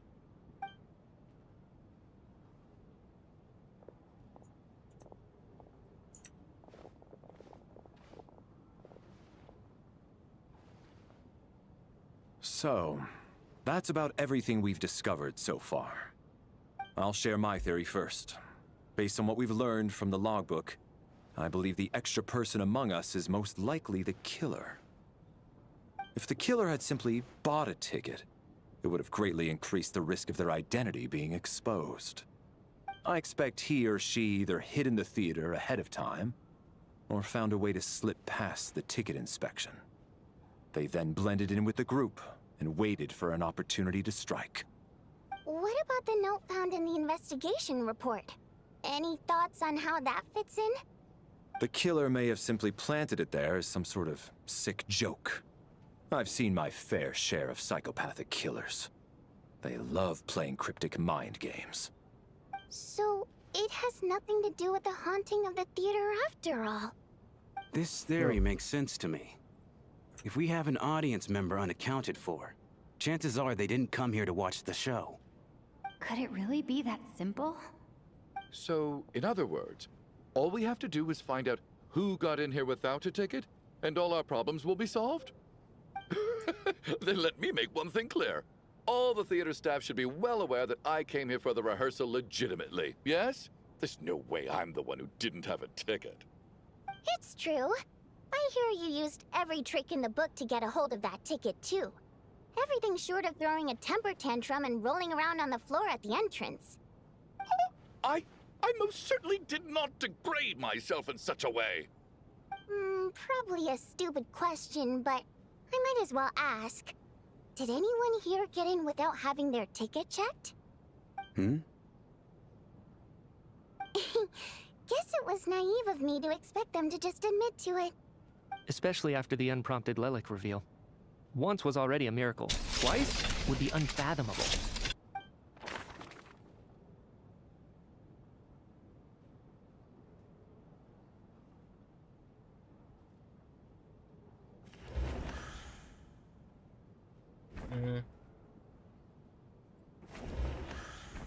I got my ticket from Child. It was all above board, and my ticket was checked at the entrance, so there's no way it's me. Valeri came to the theater to catch Mitya. Those two should be able to vouch for one another, and their motives are clear.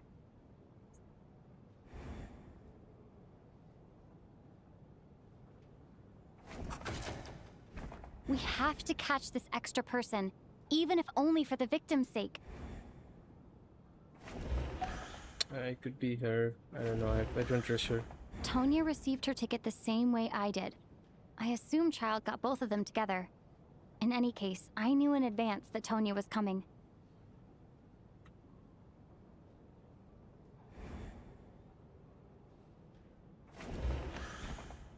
I don't believe any of us here knew Shram before all this. If no one can verify Shram's identity... Mr. Shram, did you really go through the ticket inspection to get in here? Huh? Me? Why am I being singled out, my friend? Do I seem that suspicious? It's not that you stand out as suspicious, more that everyone else has been ruled out as trustworthy. Okay. Well, we spent the best part of 2 days together now, so I'm sure you can all tell what kind of person I am. I'm a true gentleman. I never dream of doing something like sneaking to the theater without a ticket.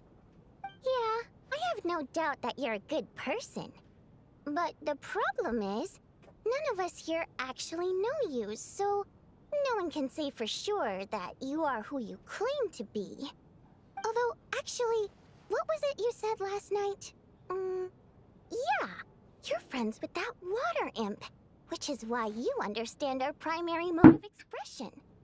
Last time I checked, there were barely any of us remaining in Snezhnaya, since most of the water imps left. Could you tell me a little bit more about your friend? There's a good chance I actually know her. And I suppose it's also kind of a way for everyone else to get to know you a little better.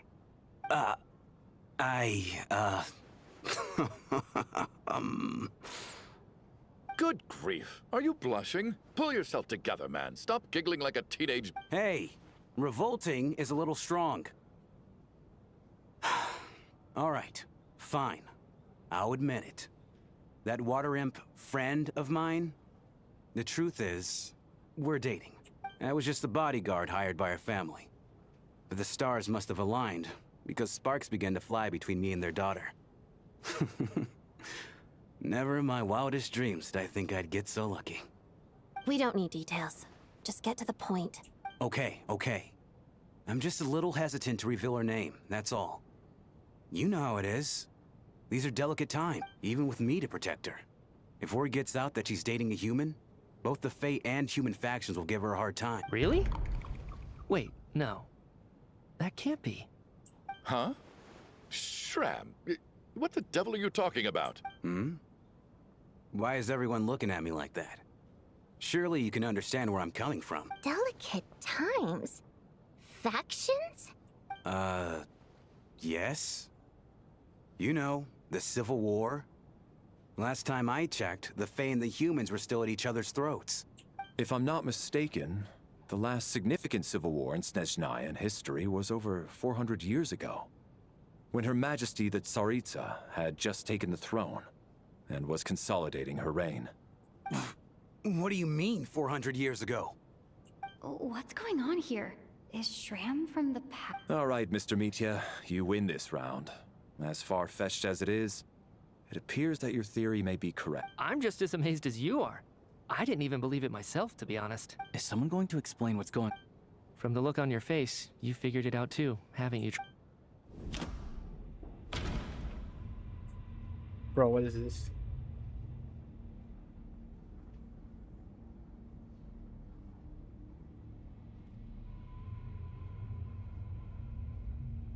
To block souls within its grounds from returning to them.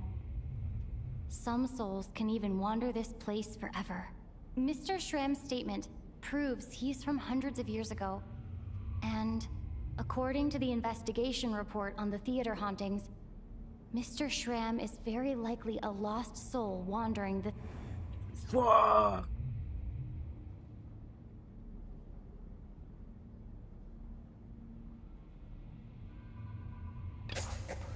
For some unknown reason, the soul that has been wandering the theater due to the leyline issues has joined our group and blended in. Yeah, that must be the immediate reason why the ticket count doesn't match the number of people present.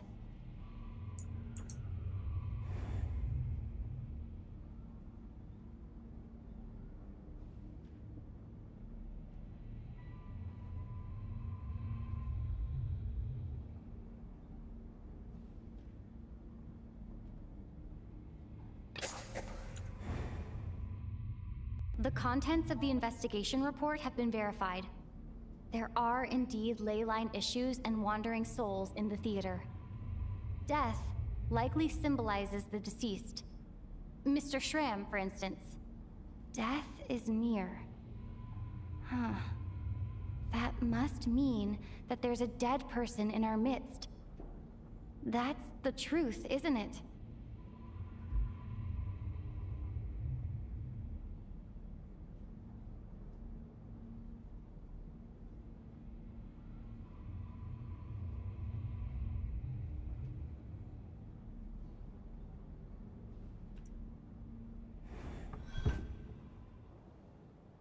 Yeah, the logic is clear now. The investigation report said that there would be souls stuck wandering around the theater because the ley lines were cut off. Mr. Schramm must be one such soul who died in the theater a long time ago. In which case, that also makes him our extra person. So when the note said death is near, it must have been referring to death as in the deceased, people who died a long time ago. Someone who died a long time ago. In short, there's a dead person among us. The extra person we've been searching for is a ghost from the past. You mean I'm a ghost? No.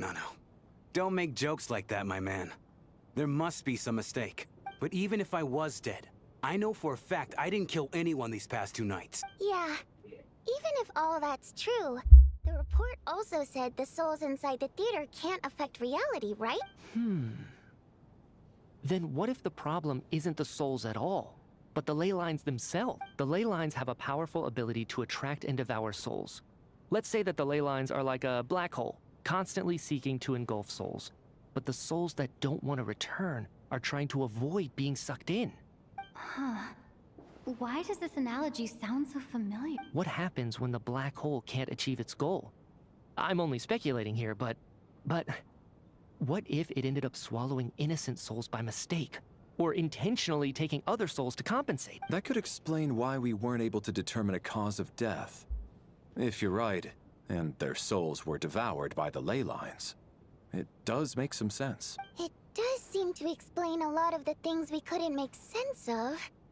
Does that mean it's true? Except there's no concrete evidence. Mitya is relying on a lot of logical leaps. Still, it seems like the best explanation we have under the circumstances. Alright, so how could Schramm not know that he's dead? Seems a little unlikely that he hasn't noticed anything unusual even after several days in a... On the contrary, it's perfectly normal for a soul to wander the theater for centuries without questioning their existence or reason for being there. It's simply what's natural for them. You know what, Mr. Brainiac? I think you might actually be right after all. I'm trying to remember and... even though my head feels like it's going to explode, I think... it's all coming back to me. I was the one who didn't want to remember my own death, so I forced myself to forget. Well, I'm sure those are painful memories. My lady and I snuck out to go on a date one day. We bought tickets for the theater. It wasn't really my thing, but I was just happy to be together. All of a sudden, a group of people burst into the theater, shouting for all the water imps to get out, performers and audience members included. It was clear the conflict between humans and Fae had reached a boiling point. This time, the extremists were even coming after the water imps who had nothing to do with the war. I thought I could pull one over on them. So I took off my jacket, draped it over my lady, and tried to sneak out amid the chaos. But I got caught. They started shouting, calling me a traitor to humanity. But I was going to do whatever it took to buy our chance to escape. No matter how many people stood in my way. I had to. Both as their bodyguard. And out of love. Shrimp, bro, shrimp! It's all right, friend. You can stop there if you want. You don't need to dig all that up. It's just... even now, I'm still struggling to accept the truth. If I'd known I was a dead man walking, I wouldn't have dragged you down with me. If I'm the cause of all this death, then punish me however you see fit. But, Mr. Shrimp... No. I refuse to be a burden. I know what I have to do. You said I've been wandering the theater for centuries, right? I guess it's high time I got a breath of fresh air. Out there, I mean. I'll leave this place. Mr. Schramm, I'm sure we can figure out a different course of action. My good sir, we both know I'm not supposed to be here. I should have accepted my death long ago. One way or another, this has to end. Unless you're saying this goes against another one of your military principles somehow. No, I'm speaking on a personal level this time. Let it go, man. Oh, wait. One last thing. Miss Wateramp. My lover. Her name was Litia. Litia Ozarova. Do you know what happened to her? Ozarova. Oh, Auntie Ozarova. That's what we all called her. I remember her as a very kind elder. She had a bunch of kids, too. I'm so glad she survived. And she had lots of kids? Good. That's good. I could hardly expect her to stay single just because of what happened to me, right? As long as she went on to be happy. That's all that matters. What the hell? Besides, I'm dead. My soul's been wandering around here for so long because I was worried about her. But now, I can go without regret. There's no need to see me off, my friends. I've enjoyed our time together over these past few days. Perhaps we'll meet again in the next life.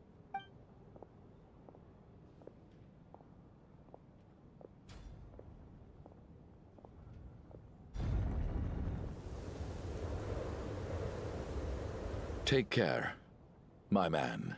I knew Mr. Schramm was already dead, but I still feel so sad. Death is cruel, no matter how we might try to make sense of it.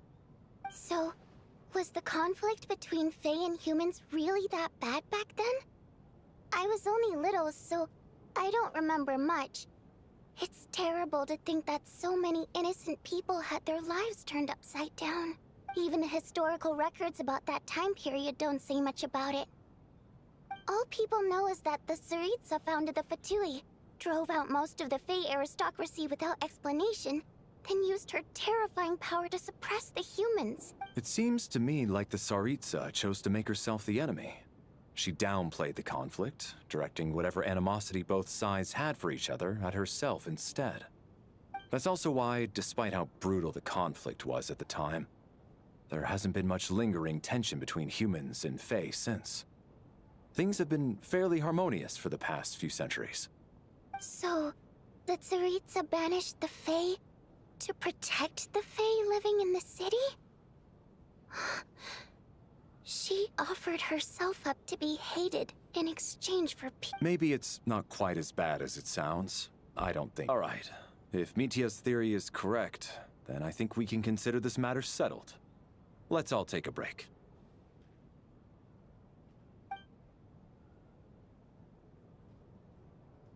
Ugh, if only this blasted storm wasn't still raging on.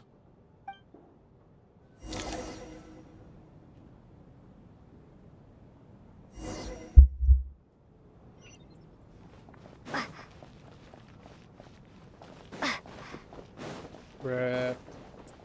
Bad for him.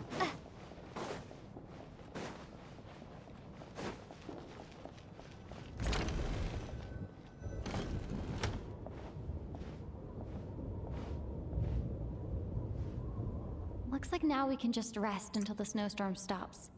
I still can't believe Schramm turned out to be a ghost who'd been in the theater for hundreds of years. To think he was dead this whole time. What a strange turn of events. Knock knock. Hmm? Knock knock. You know the door isn't closed, right? You don't have to knock. Think of it as a signal then. When I'm entering someone else's room and I knock, I'm here as Odette. If I don't knock, it's Lelek.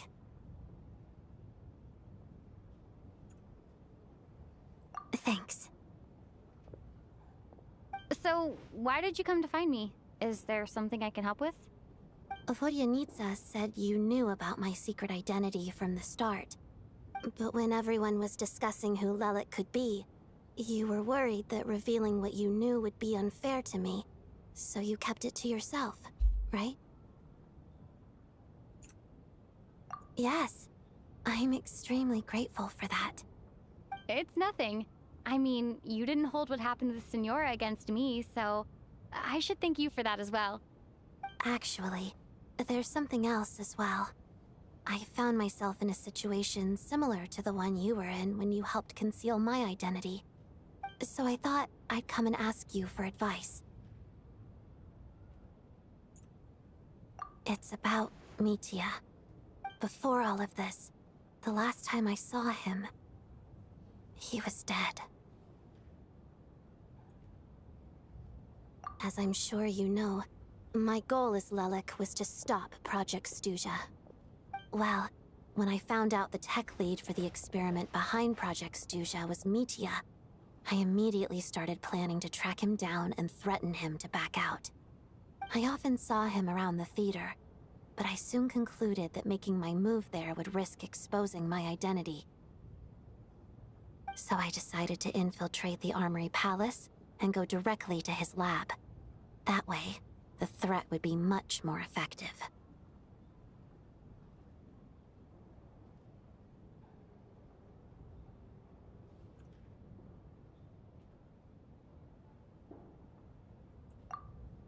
Well, I suppose there was a bit of luck involved. But I am a Fatus, so I already had some familiarity with the building's layout. But when I finally made it to his lab, Mitya seemed to be dead. I checked his breathing and his pulse. He had no vital signs whatsoever. I'm certain of that. I thought maybe another anti-Project Stuja activist had beaten me to it, and chosen a much more brutal method. So I made myself scarce. That's why you were so on guard around Mitya that first night here. Yes. When I saw him sitting in the audience during the performance, I could barely contain the shock. To me, it was a miracle. Somehow, he'd come back from the dead. But then, the murders started happening and things got so complicated that it wasn't really at the front of my mind. That is, until Mitya himself said there must be a dead person among us. Then I couldn't ignore it any longer. And yet, you thought that bringing it up right away would single Mitya out. Just like when everyone was suspecting Lelik. Exactly. I thought there could be something I was missing. Besides, we soon figured out that Mr. Shram was a ghost. And we knew there was only one extra person. So we thought he had to be the one. But now it seems like there's another candidate. I understand why you kept it to yourself. There was so much information being thrown around during that discussion. Bringing up Mitya would have just introduced more confusion. So, what do you think we should do? Let me confirm one thing first. When was it that you found Mitya dead? Around a week ago. Sometime in the afternoon. A week ago? That's earlier than I thought. I saw him just a few days ago at a restaurant. That definitely would have been after you found him dead. He seemed completely normal to me. So he was definitely alive on that day. Huh. Well, all I can say is I know what I saw. Here's a thought. The reason we even suspected a dead person could be among us was because of the problem with the theater's ley lines. But Mitya's death happened inside the Armory Palace. The ley line issue affecting the theater shouldn't reach that far. You're right. I guess he doesn't fit the profile of the person we were searching for. I think the chances of it being him are very low. Surely he can't have died for real in the Armory Palace. Unless what? Unless he really did come back from the dead. You're right. Do you think we need to disclose this to the others? Huh, what's this? A private meet and greet? Where do I line up? That's not what's... Well, I was just making the rounds. Thought I'd try to lighten the mood a bit. Vodyanitsa's handing out food if you're hungry.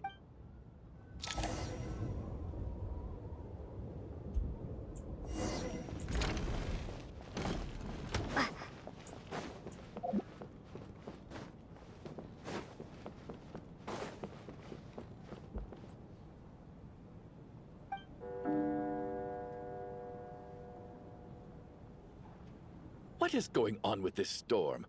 Could it be connected to that monster that just arrived in Snezhna? I almost hope it is. Her Majesty the Tsaritsa left to vanquish that beast herself. Do you think people still feel the cold after they die? I'm wondering about Shram. Oh, maybe we should have given him a coat before he went out there. Death itself is cold, isn't it? I'm sure the storm will embrace him. Well, I hope he has a safe journey. I'm going to miss him, I think. It's not like we can blame him for Rampana and Kulish's deaths. Thinking back on it, we barely made it out alive ourselves. Once we get out of here, how are we going to explain what happened to their families? Are you okay? Look who's Mr. Nice Guy all of a sudden. Yeah, without Tonya, who knows how badly he would have been hurt.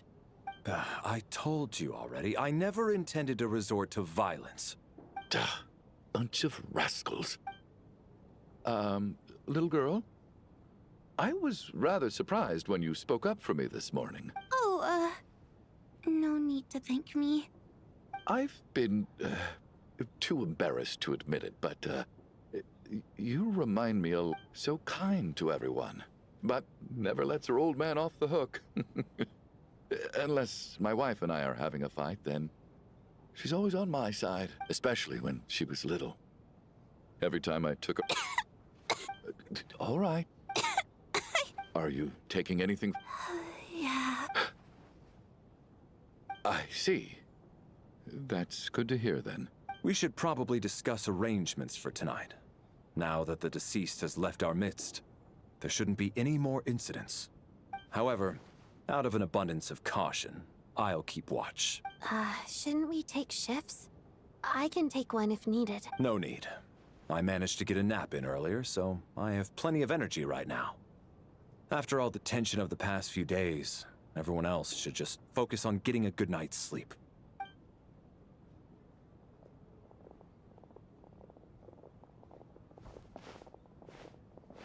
What a long day. This whole situation turned out to be way more complicated than I expected, but Valeri's right.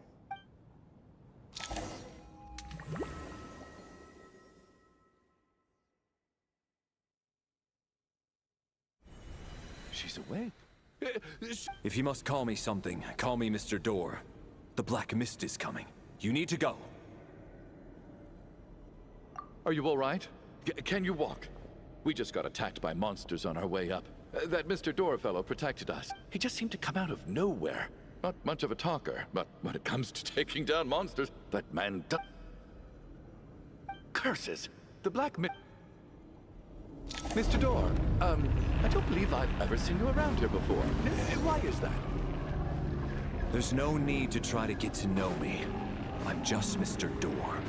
I have to find the... Mr. Door! Looking for trouble? Get rid of them! I can just push these ones off.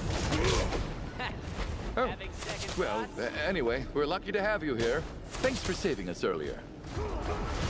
No need to thank me. This is where my duty lies.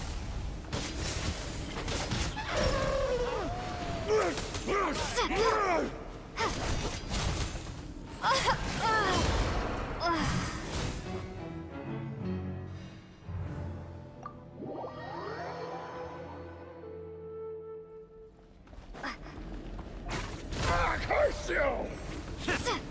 Looking for trouble?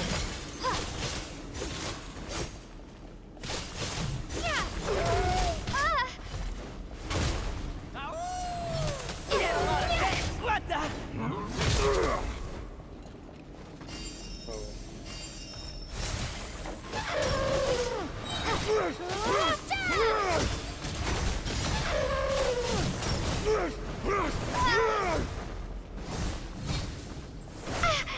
Maybe I wasn't meant for this. Bro, that flurry is so long.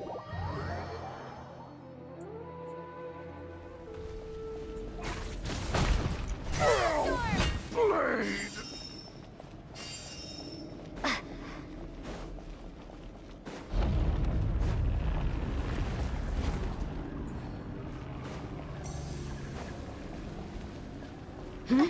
So we're doing this the hard way. Ready to take my fist?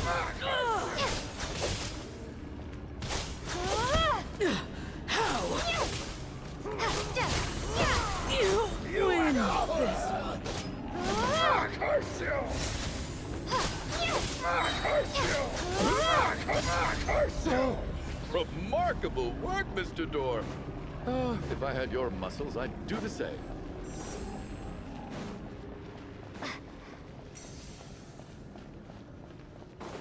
Are none of these doors the one you're looking for? No.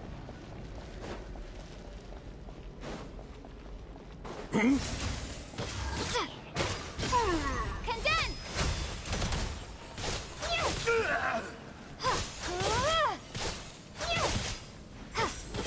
How about this? By my command. Impossible! How could this Impossible! I'm so... Wait, look! There's more monsters down there. Are they coming from within the Black Mist? No, no! They're gaining on us! Quick, keep going! Oh. Mr. Door, what are you doing? We need to get out of here. They're coming! Found it. This is my door. What? I am a door.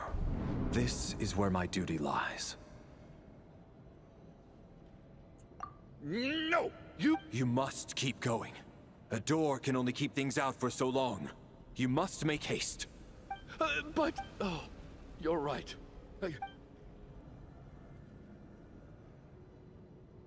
The Black Mist isn't moving anymore. Looks like both the monsters and Mr. Door... I didn't just imagine all that, did I? Surely I wasn't so scared out of my mind that I hallucinated a door as a human being?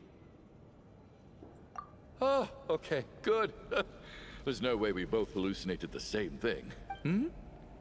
Getting sleepy? Well, looks like we're safe for now. Go ahead. Let's get some rest.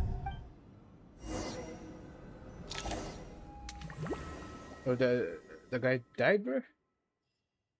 The guy died? What? Oh, I guess everyone's still asleep. These Valeri?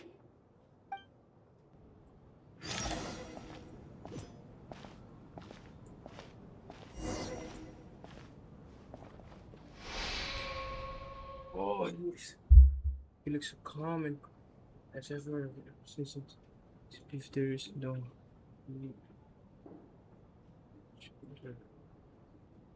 get around him, it seems to stand still as if it is the God in the mercy finally granted him of. Wake up! Everyone needs... Bro! No! Just like the last 2 nights. No clear cause of death. I've been a real thorn in your side, haven't I, Mr. Valeri?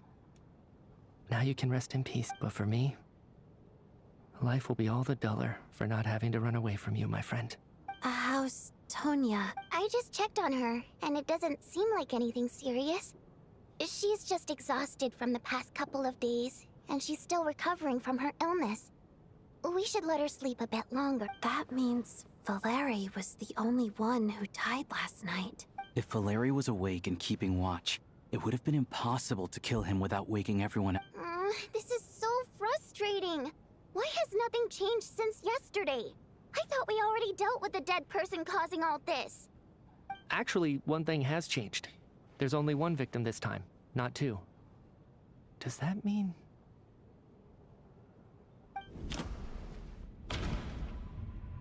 Does that mean...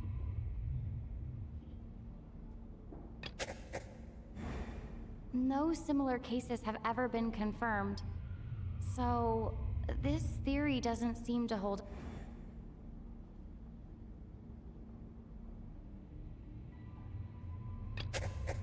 But Mr. Schramm was already deceased to start with.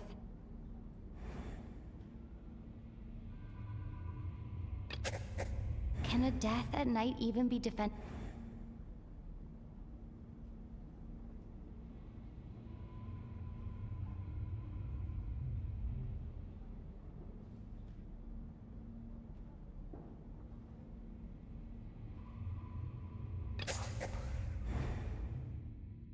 After the deceased Shram left, there was one less victim last night. That more or less tracks.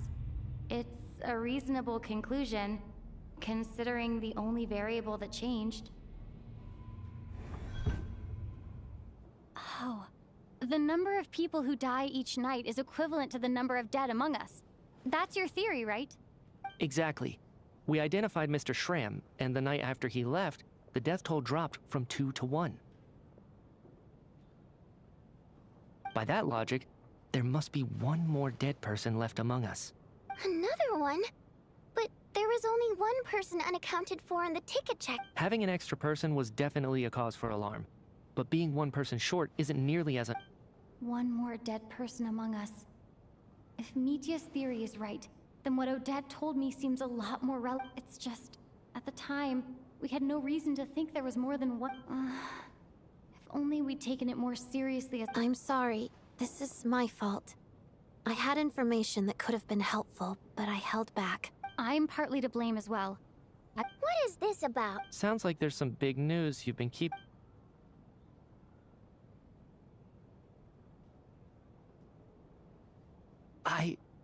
I'm the dead person? Wow, that's certainly news to me. Odette and I talked about it yesterday, but we thought it just wasn't possible, so we left it at that.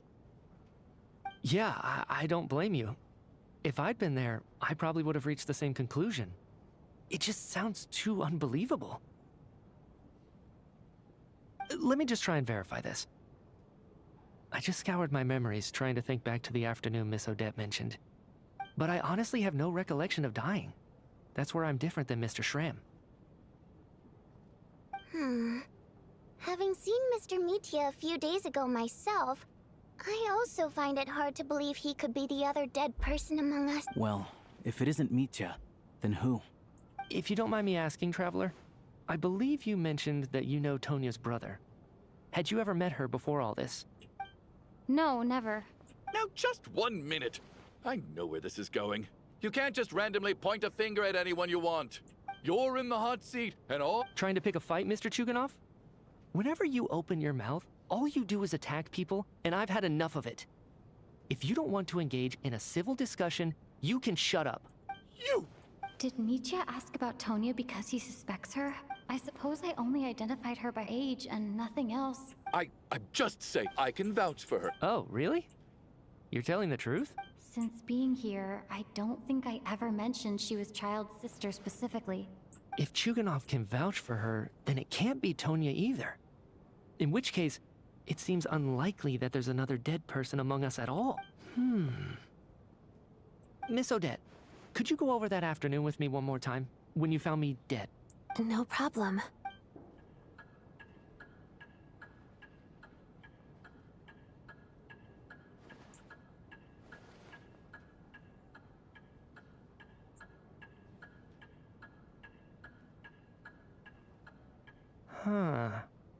No matter how hard I try, I just can't remember anything about dying. But I do remember something else. Miss Vojanitsa, during our last meal together, I told you how some of the researchers were suffering from temporary memory loss. Do you remember that? Oh, yeah. Right. And even though I don't remember dying that day, I'm pretty sure I experienced something like amnesia. Some of my memories from that afternoon are missing. Are you suggesting you're missing the memory of your... Of course. How am I only just realizing this? Humans aren't necessarily aware of their own death. You mean being silently assassinated, or dying in your sleep? The researcher's amnesia. Suddenly it all makes sense. I must thank you, Odette. I think your perspective just helped me reach a breakthrough on a series of issues that have been troubling me for quite some time. All right. It's decided then. I'll be the one to leave today. Oh, leave? Hey, wait a— Come on, kid. Aren't you gonna fight for your life? I have other reasons beyond what's been discussed. In fact, thinking back, I remember during Miss Odette's performance, while I was sitting in the audience stalls, a brilliant new idea for my research popped into my mind. But then, my train of thought suddenly cut off. I can't remember it now at all, and I didn't take any notes. I guess that must be another instance of temporary amnesia. No. Hold on. I see where you're going with this. You're suggesting that each instance of temporary amnesia is a death, right? There's a glaringly obvious flaw in that idea, no? How can one person die so many times? I believe Miss Odette's account. During the period where my memory is blank, I must have been either dead or in a similar state. All it would take is for the same thing to happen in the theater, and I would come under the effect of the ley lines in this vicinity. This increases the likelihood of me being the deceased, does it not? But... There's no evidence to suggest that anyone other than me is a candidate for the deceased. So allow me, as a scientist, to treat this as an experiment. Please relax, everyone. I don't think things are as bad as they may seem. If I really am the deceased, then to leave the theater will be a relief for me. If, on the other hand, I'm still alive right now, well, apparently you've all witnessed my resurrection recently anyway. Who's to say I won't return from the dead again this time? Mitya's right. This is the only thing we can try right now. What is a scientist if not someone who gambles on experiment after experiment in an attempt to obtain the truth? With this snowstorm, the ley line phenomenon, ghosts of the dead, and my amnesia, we've been paralyzed by not knowing and powerless to do anything about it. But if I do get resurrected, you can be sure that I'll come back with the truth of all this. Just you...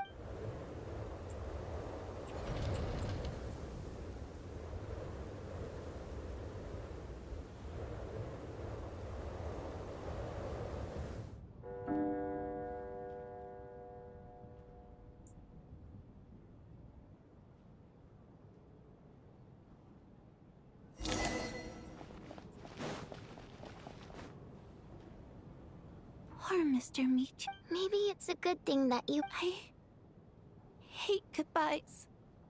Why does it feel like everyone around... Maybe it's the realization. Come to think of it, the main reason we're still alive right now is pure luck. Each morning here, every one of us, there's the chance that we might not wake up. You could take it a step further and say that the same is true outside too. Who can never be 100% sure when they drift off to sleep that they'll open their eyes again in the morning? If I make it out of here, I'm going to cherish every moment that I'm awake and live without any regrets. Without regrets? I feel like a strange sense of anxiety has been quietly growing inside me over the last 2 days.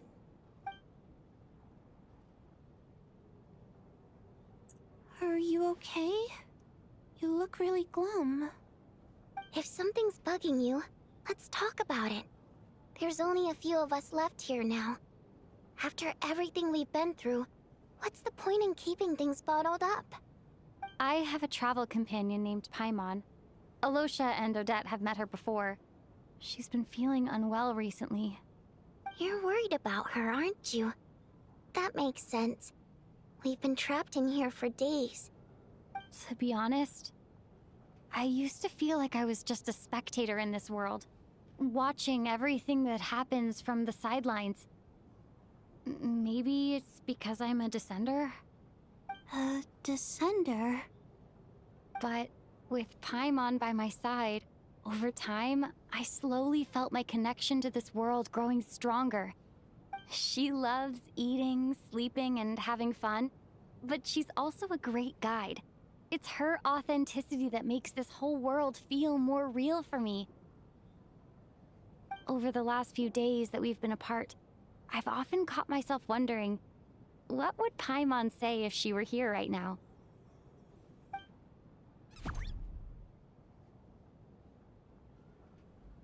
But by the time I snap out of it, the conversation has already moved on, and I'm still in my own little world. I'm trying to overcome this sense of detachment, but I really miss Paimon. I guess, in a way, she means the whole world to me. I bet she misses you when you're not there as well. Maybe you're her entire world too. I don't know if this will make you feel any better, but back when the water imps left Snezhnograd in droves, I also felt like the whole world was suddenly empty. I could be surrounded by people all smiling and having fun, and still feel completely separate from it. So, I totally understand how you feel. Later on, I started to think, maybe accepting the fact that our loved ones won't always be with us is something that takes a lifetime. All we can do is cherish their companionship from moment to moment. So, once we get out of here, you better hurry back to our side as fast as you can. You can't let your story end in regret. That's the trope I hate the most. Thank you. That's exactly what I needed to hear. But Vodyanitsa, if you hate goodbyes too, why didn't you leave with your people? That's just the choice I made. I used to regret it, but I don't anymore. Like I said before, singing is a water imp's primary mode of expression. It's how we convey our emotions. Our songs have echoed through this theater for hundreds of years, each one a story pieced together through moments of joy and sorrow. But does a story exist without someone to read it? To me, the answer is no. So I made the choice to stay. That way, there would still be someone left to sing these songs and listen to their stories. Otherwise, they could have been lost forever. Could you teach me how to understand your people's songs sometime? I want to be able to truly hear them, like Mr. Shram. A fan after my own heart. Thank you, Tonya. How about I sing something for you, and you tell me what you hear? Okay, I'll do my best.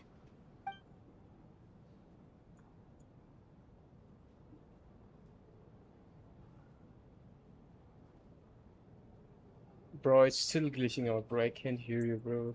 The hell? Bro, this is stupid. I've never heard that one before. I feel like I can hear a sense of longing somehow. I wonder why that is. I've actually never performed this song in the theater before, because it has more of a ceremonial purpose for our people. It means something like, may those we have lost watch over us, and follow this song back. No wonder I could hear that It's getting late, Tonya, and you're not well. We should all turn in early. I suppose there's no reason to keep... Okay. Of course. Bro, the hell, bro? What's happening? I can't hear sing. Coming in! Paimon, coming in! Is this level okay? Can you hear Paimon?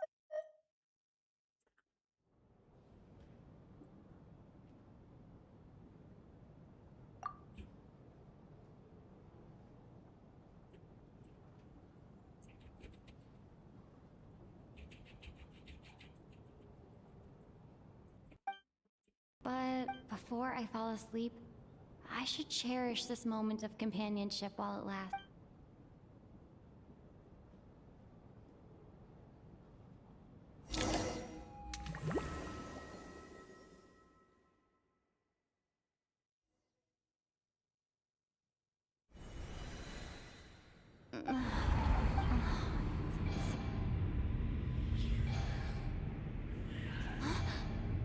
What was that?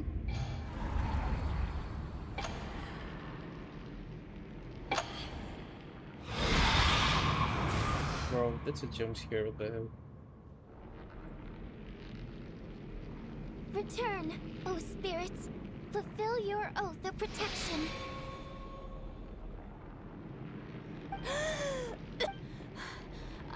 No time for questions. Quick, over here. Turn on...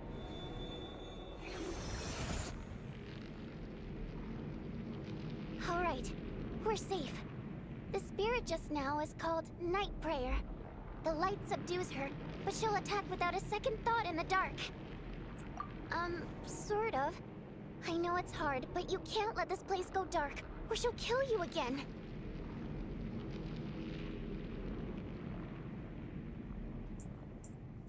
Yep. Luckily, I was here to resurrect you. Otherwise, that'd have been a real bummer. A bit more than a bummer, I'd say. Wait, so you have the ability to resurrect people? Sure I do. I'm your guardian spirit after all. I specialize in soul recall. Oh, it's nice to meet you, by the way. Oh. Alright, there's no time to waste. The black mist is already catching up. We need to avoid it at night prayer at all costs. Come on, let's go. We need to reach the next switch before the place gets too dark. If we bring the light back, night prayer won't be able to get to us. If I stay here.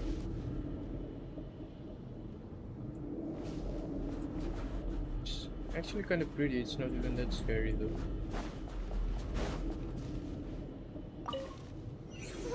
Sweet light! It's back! Now that's a sight for sore eyes. Shh! It's night prayer. We need to move quick, but don't let her notice you. Look out!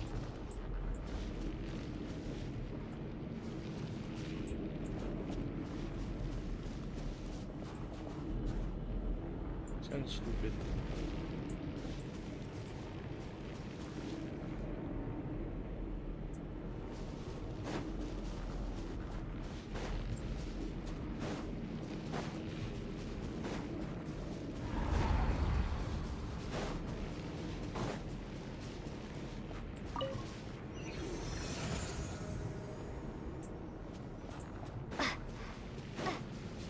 Night prayer. Wow, I was. The next switch is over there.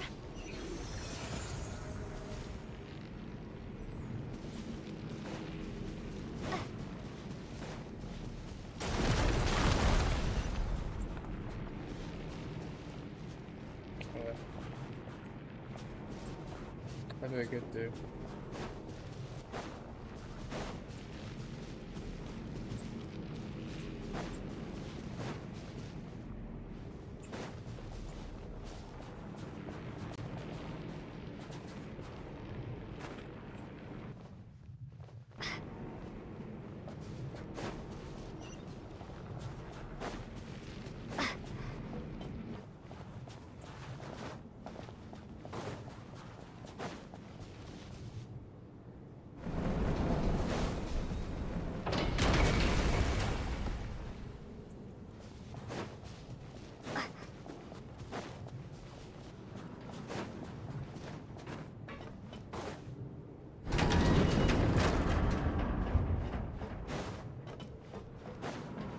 Could have made it a little bit less clunky, but it's really clunky.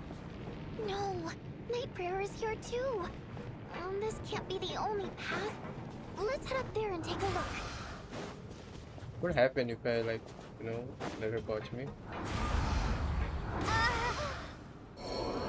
Let's just stab her. Why can't I won't let you die like this. Not on my watch.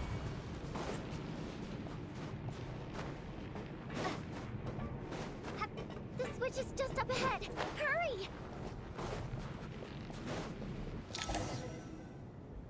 It's too dark. We're not gonna make it.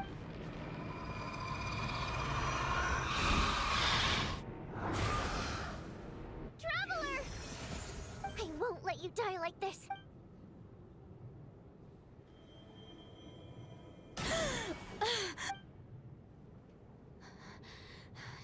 Even though it's not permanent, dying is definitely not a pleasant experience. Great. You're back. Yeah, thanks to... Time for you to get out of here. Quick, before the light runs out. What about you? You're not coming with me? I can't. I've already been used up. A guardian spirit's skills are finite. I can only resurrect someone so many times. I might not look any different, but my essence has been exhausted. Now, I will slowly start to fade away. I can go no further. The black mist is where I belong.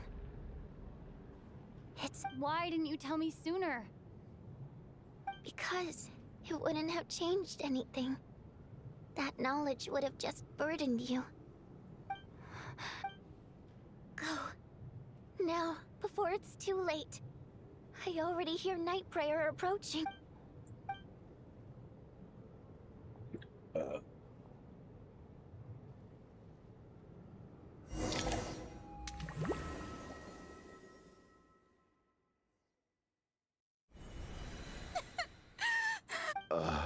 Well, I guess there's no need to inspect the You're beginning to grow, Mom. Dead. So much.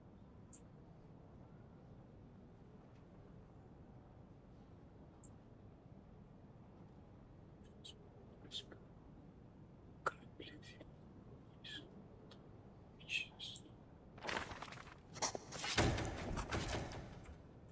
Okay, what's happening, bro? This wasn't supposed to happen. You lied to us, didn't you, Chuganov? You've been lying from the start.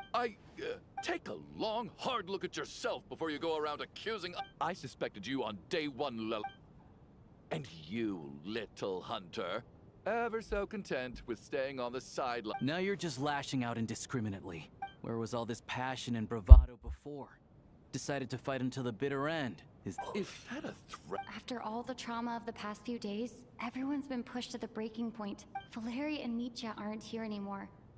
Someone else needs to step up and take charge. But first, I need to think this through. Considering everyone left, who's the most likely candidate for the deceased?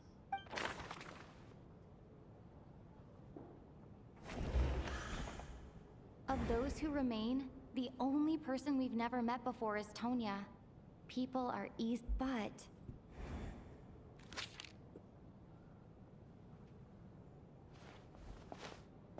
Tonya, how's Tusser been lately? Tusser? Your brother Ajax must have mentioned me in his letters home, right?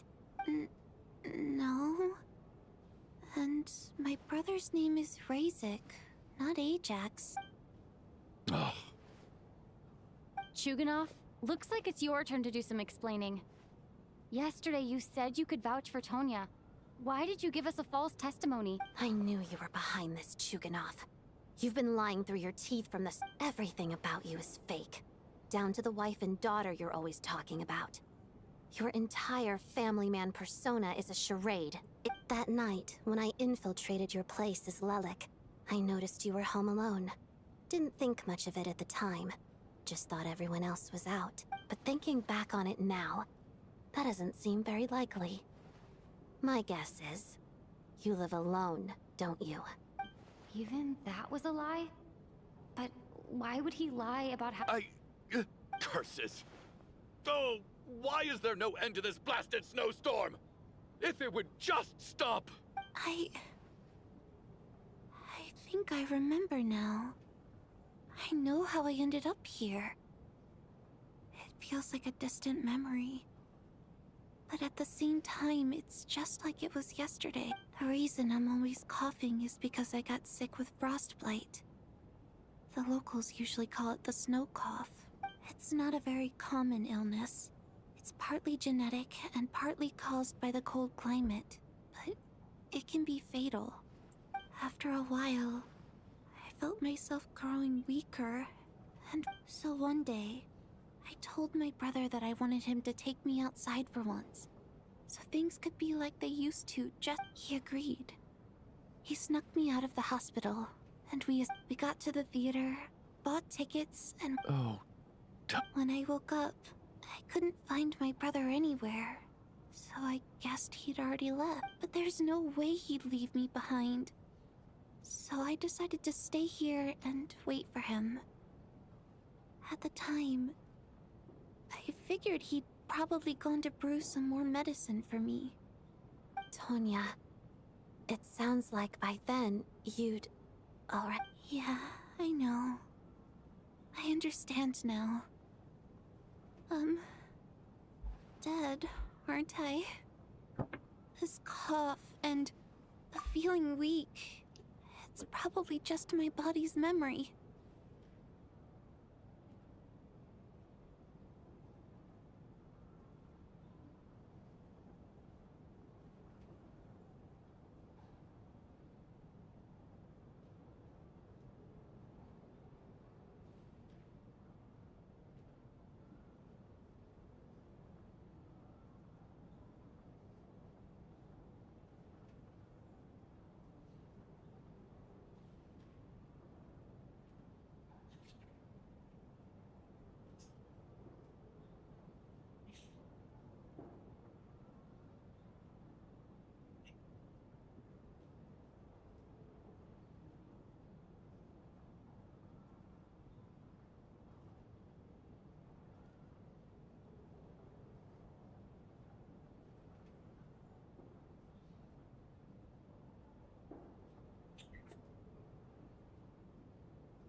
After all of that, it turns out I can't blame my brother after all. I was the one who abandoned him. I'm sorry, everyone. Your name? Well, when I was little, my brother and I read a storybook. Antonia is the name of one of the characters. When we escaped from the hospital, our family and the hospital security were looking everywhere for us. So when you first approached me and said my brother had sent you, and called me Tonya, I thought he must have chosen a fake name that only the two of us would know. Because he was afraid of getting caught. Now, it seems like that was just wishful thinking. At least your memory of death isn't painful. That is a small comfort. Now it's your turn, Chuganov. Talk to us. I believe no lie is ever told without a reason. You're right. I was lying. I happen to know that the Harbinger child and his sister Tonya managed to get tickets, so I lied to you and pretended I knew them. And yes, I was lying about my family too. The truth of the matter is, I lost them a long time ago. I just refused to accept reality. And now I've spent the second half of my life living a lie. I'm a joke. My daughter's name was Iskra. And before you ask, yes, Iskra, as in Iskra Manufacturing Plant. She also died from the snow cough. She was just 6 years old. If she were still alive today, she'd be around the same age as little Tonya here. After Iskra passed, my wife couldn't bear to face those memories either. So she chose to start a new life without me. One day when I came home from work and saw the empty room, I felt like I couldn't breathe.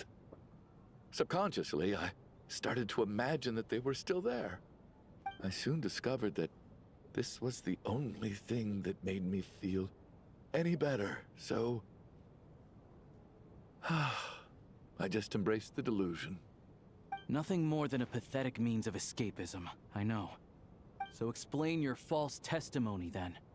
The night before last, when I was chatting with Tonya, she mentioned that her brother would brew medicine for her from frost fairy flower leaves. Combined with her various symptoms, I suddenly understood everything, including the fact that she was deceased. The snow cough used to be an incurable illness. I would pick frost fairy flower leaves to brew medicine for Iskra too. It took hours and hours on the stove. But the year after my daughter passed away, the jester of the Fatui announced that a cure for frost blight, also known as the snow cough, had finally been developed. It turned out that all previous treatments were completely ineffective. No better than random concoctions. That was the final straw for me. I just couldn't take it anymore. Just one more year. One more year, and everything would have been okay. So, more than anyone, I know full well that in this day and age, no one in their right mind would still be using frost flower leaves to brew medicine for the snow cough. Poor Miss Tonya, therefore, had to have been from an era when snow cough was still a terminal illness. So, you projected your daughter onto her? Even though you knew she was one of the dead? That doesn't make any sense. You knew she was already dead. What did you hope to achieve by protecting her? I just don't believe in your crackpot theories. Nor do I approve of your actions. How can you just declare a living person dead and throw them out into that snowstorm? Nitia's gone. My good buddy Shram's gone. And now it's Tonya's turn, isn't it? The others I can make my peace with, but little Miss Tonya, here she is, standing right in front of us, alive and breathing, and fighting her own battles. Yet you're quite happy to say she's dead? I just want her to live. Once this snowstorm is over, the very moment it stops, I'm going to march out that door and find someone who can fetch the very best medicine for her snow cough. I'll be damned if I'm gonna let you cast her out into the snowstorm before I have the chance to cure her. Not again. Not this time. Not when the cure is right within our grasp. I'd never be able to forgive my... Mr. Chuganov, stop. I can't let you do this. Tonya. By the sounds of it, you've known I was dead since the night before last, right? I really liked Mr. Valeri, Mr. Mitya, and Miss Vodyanitsa. And now they're all dead because of me. I'm not happy about that. The reality is, you've been trying to fight your own demons through me. But all you've really done is trap me inside your delusion along with you. No! Listen to me. I want to save you. I do! Well, at this point, I'm quite sure that I'm dead. I don't need to be saved. The time I got to spend with all of you is more than enough for me. Despite all the bad things that kept happening, I got to meet so many interesting people. Since the day I escaped that hospital, I'm very fond of you all. If it were only possible, I'd trade my soul to bring back the ones who died. If it meant things didn't have to end like this. And that's why I'm not fond of you at all, Mr. Chuganov. It's them that you owe an apology to, sir. Well then, It's kind of deep. I suppose this is it. You're leaving already? It's still early. Don't you want to... No thank. My name is Patashka. It was nice meeting you all. Feels strange that we're only being properly introduced now that it's time to say goodbye. Tashka?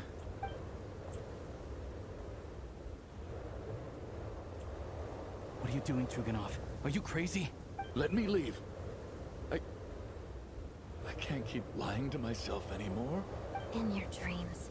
Don't think you're getting off that easy when you had a hand in the deaths of so many people. The Fatui have honed quite an array of enhanced interrogation techniques since they were founded.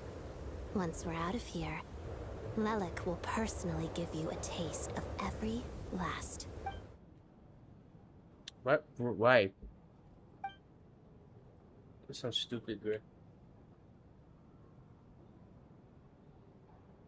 I think we should leave. I doubt this snowstorm is ever going to stop. For all we know, this storm might have destroyed all of Snezhnaya by now. Maybe... Wait. We finally solved the mystery of the haunted theater today. Maybe let's at least try to enjoy tonight? Fair enough. I don't particularly feel like dying in Chuganov's company anyway. And yet you won't let me die first. Hey, Chuganov, on a serious note, if we do make it out of here, you should close down that factory of yours. A lot of people are freezing thanks to you. Is this really the time to be discussing my factory? All right, fine. I'll shut it down. Doesn't matter to me anymore. Am I hearing things? There it is again. But I don't understand. Should we open the door? If the last few days are anything to go by, I probably shouldn't be getting my hopes up. Whatever lies beyond that door at this moment, it could be something even more terrifying than everything we've been through so far.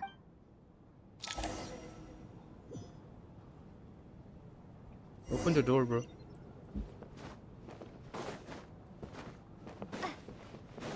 Open the door. Wanna see what's there? Why can I climb this? I can fucking scale mountains, but can't climb a simple fucking shit bench. Open the door. Guards! He has breached the wire.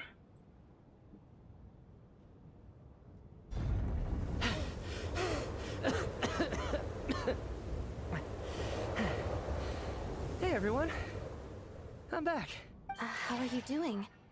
Feeling any better? Much better, thanks. Whew, it is so good to have you guys here. Let me see. Tonya and Vodyanitsa are missing, which means Vodyanitsa died last night. And then you discovered that Tonya was the other dead person. Am I right? Not Tonya. Petashka. First, tell us how you made it back here. Given the conditions outside, no one should be able to return alive.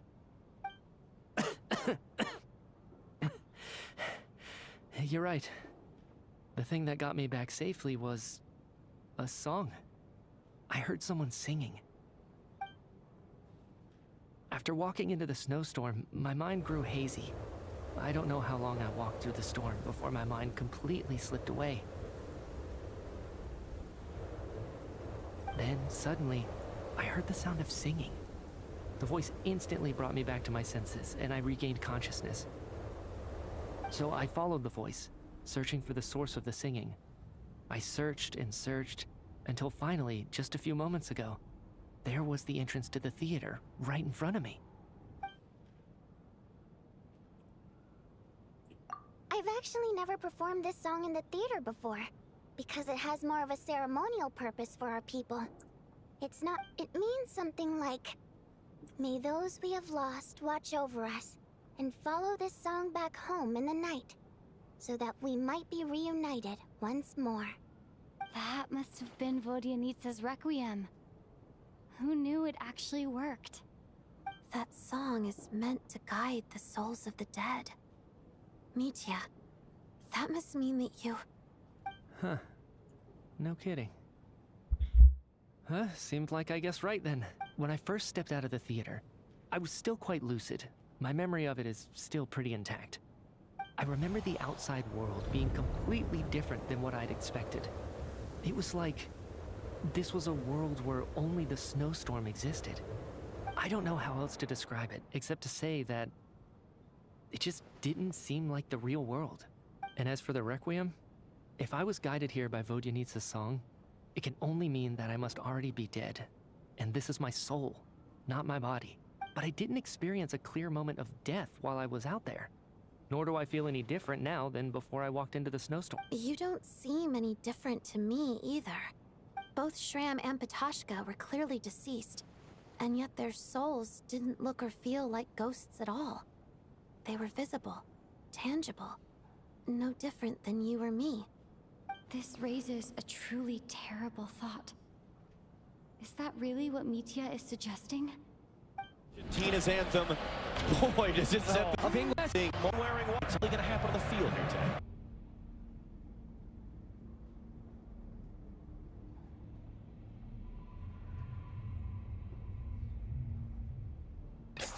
Mitya's soul was summoned back by the Requiem, confirming that he is indeed already dead. And yet, he looks no different from us. Of course, he was whipping up even the long deceased like Mr. Shram can blend in with us undetected, then maybe we've all been dead from the very start. And all of us are now souls wandering the theater.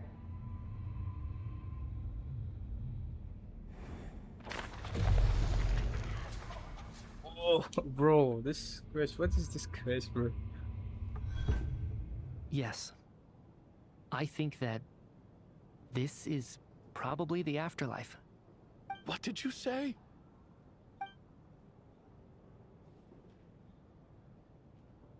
You heard me. We died in the theater. All of us did. But due to an obstruction in the theater's ley lines, our souls are trapped here, while an endless, infinite snowstorm rages outside. It's ironic, really. All that time, we were working so hard to figure out who the deceased among us were, when the truth was, we were all deceased. The only difference being some of us died more recently than others. Do you remember that note, "Death is near"? Seems like we misunderstood what it meant after all. Death was nearer than we wanted to think all along. The note simply meant that all of us were already dead. So all our attempts to survive, our search for the deceased, it was all for nothing? Hard to say. At the very least, we helped 2 lost souls find clarity and go to where they belong. The presence of those 2 is probably what caused our souls to be drawn in by the ley lines. In which case, the deaths we've awoken to over the past few days were just souls returning to the ley lines for good. If what you're saying is true, doesn't that make us the lost souls now? Huh, no wonder. This afternoon, when I was moving Vodyanitsa's body, I noticed that the other bodies in the room hadn't decayed one bit after all these days. That's further proof that those aren't physical bodies at all, but merely our shells here in the afterlife. Am I really dead? This doesn't feel real to me at all. No, that's impossible. This cannot be how it all ends. I still find it hard to believe that all of us are dead. How exactly did we die in the real world? None of us have any memories of dying, right? Not even knowing how we died is preposterous. Good grief. Surely there has to be some reason. Exactly. It's hard to rest in peace when you don't even know how you died. It gave me lots to think about as I strode out into the snowstorm. I racked my brains trying to remember the cause of my death, the exact moment I died, the root of all of this, right up until my consciousness faded. Wait. Hold on. Right before I lost consciousness, He was whipping up freedom I saw something. I can't remember. And I think I lost my notebook and pen. Mitya, your hand. Is that blood on your fingers? Huh? You're right. There's blood on the fingertips of my right hand. Looks like it's already dried. When did that happen? What the?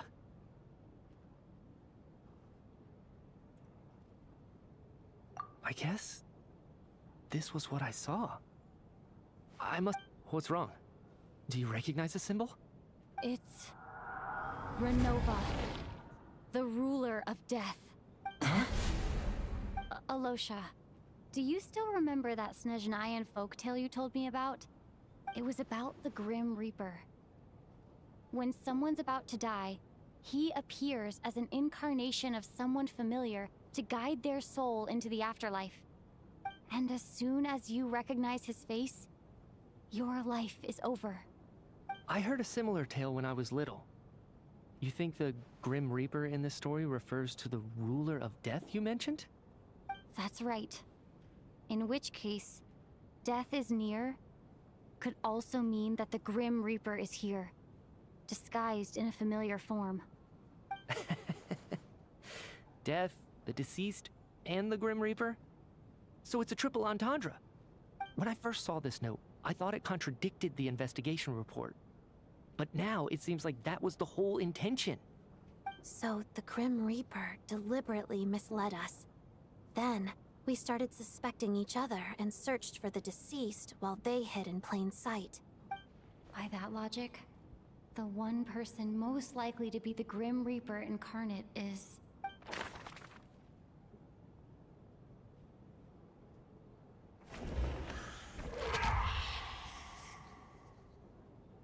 No doubt about it. Scary. It's Alosha. Bro, that's Looking so back at scary. how everyone has acted over the past few days, Bro, that's so Alosha scary, is most bro. likely Holy the shit. Grim Reaper lurking among us.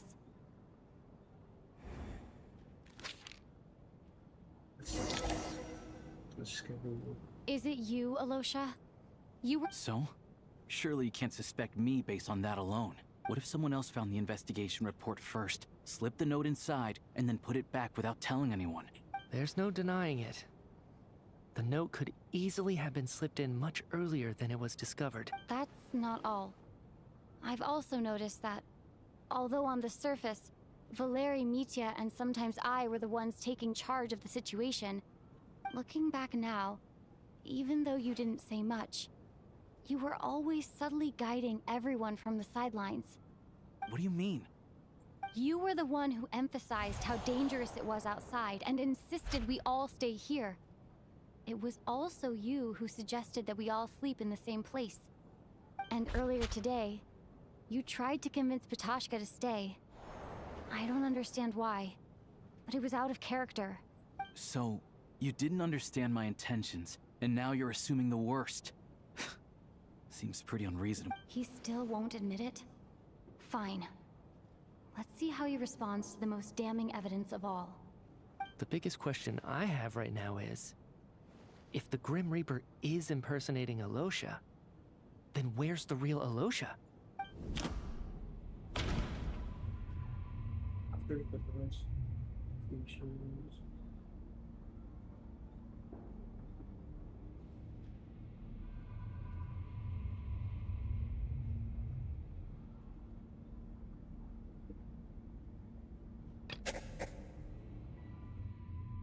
No. The ruler of death would have needed to control how everything unfolded from the start. She wouldn't have infiltrated our ranks this late. Let me think about this again. That's right. This was the moment. Right at the start, before any victims had even emerged, Alosha was switched with the ruler of death while everyone's guard was still down. Bro, it's scary, bro. What the hell?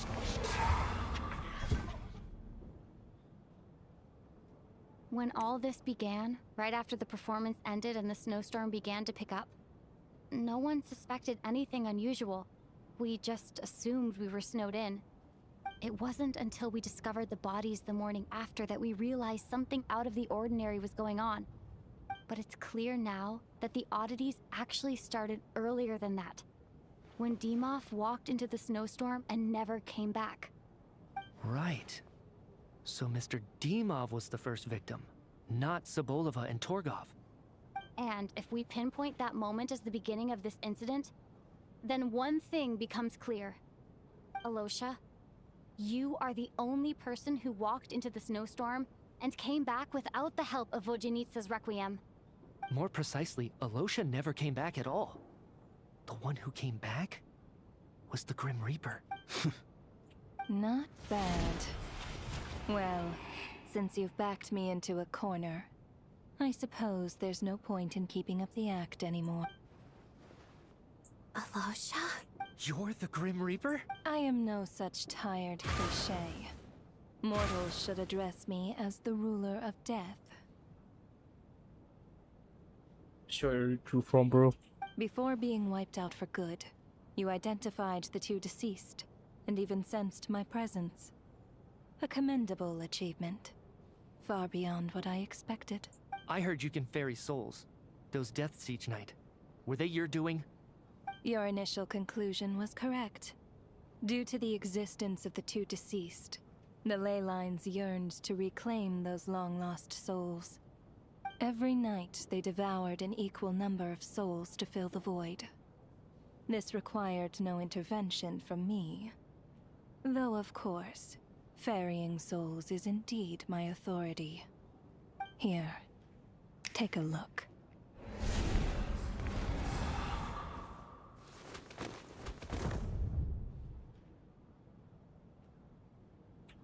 What are you doing? That takes care of today's two. Don't get so worked up. You are already dead, and your souls must return to the ley lines. I know we're already dead. You murdered us, didn't you? Murdered? No. Murder is when mortals usurp my authority. Death is my jurisdiction. If I require someone to die, I need not resort to such laborious methods as murder. You simply met the criteria to trigger my curse of death. I know about the curse of immortality. So there's another death-related curse too? You cursed us? When? And why would you do such a thing? So often, humans pray to me, begging to know when their death will come, and what form it will take. But few people ask why. If you must have an answer, know that death comes simply because one's time has come. So you're not gonna tell us the truth? Hold your tongue. By all rights, you shouldn't even be allowed to speak with me. Those angels from the past are to blame for the reckless renovation of the ley lines here. It's made my work on this occasion infuriatingly complicated. Work? So trapping us here, making us watch our friends die, that's just another day at work for you? You clearly have a lot of questions. Fine. As a reward for your remarkable accomplishments over the past few days, I shall answer a few of your inquiries, provided they aren't too unreasonable. After the physical body dies, the soul must return to the ley lines Damn, for she's that thick. person's death to be considered complete. My work encompasses the entire process of death, including, naturally, the guiding of souls into the ley lines, with which you are now so familiar. You must also be rather familiar with Natlan's Night Kingdom, I presume? It was I who supported the creation of the Night Kingdom. It provided a convenient means of guiding the souls of Natlan. Here, too, the ley lines connected to the theater underwent some modifications. The angels hoped to make them capable of accommodating the souls of some special creations. But this actually hindered their ability to accept ordinary souls to some degree. This effect manifested itself after you died from the curse in the theater, leaving you stranded in the afterlife, unable to achieve a complete death. But if souls who die from the curse of death fail to return to the ley lines within a short window of time, they will miss their chance for good. Then, they will remain forever suspended between life and death, no longer subject to the authorities of either. So if you don't resolve this matter soon, and see all our souls return to the ley lines before long, we'll escape your control. Nitya is sharp. This must be what Renova was worried might happen, and the reason she got involved to begin with. But if you have the authority to guide souls, why didn't you just show yourself and get it over with? You seek to understand the mind of a god. Very well. I'll tell you. This is a theater, and I decided I wanted to watch a show about death. That's why I encouraged you to take the events to the stage. I found myself getting quite immersed. I suppose the entertainment you provided makes up for all the trouble you've caused me by being so defiant in the face of death. There. Are you happy with my answer? Can't say I am. Really? But it fits the stereotypes you humans have about gods. Just moments ago, you were complaining about how infuriatingly complicated your work here has been. Work is work, I get it. There are times when it's a huge pain, but you just have to get it done, right? That's a rather unique perspective for a human. You are in fact correct.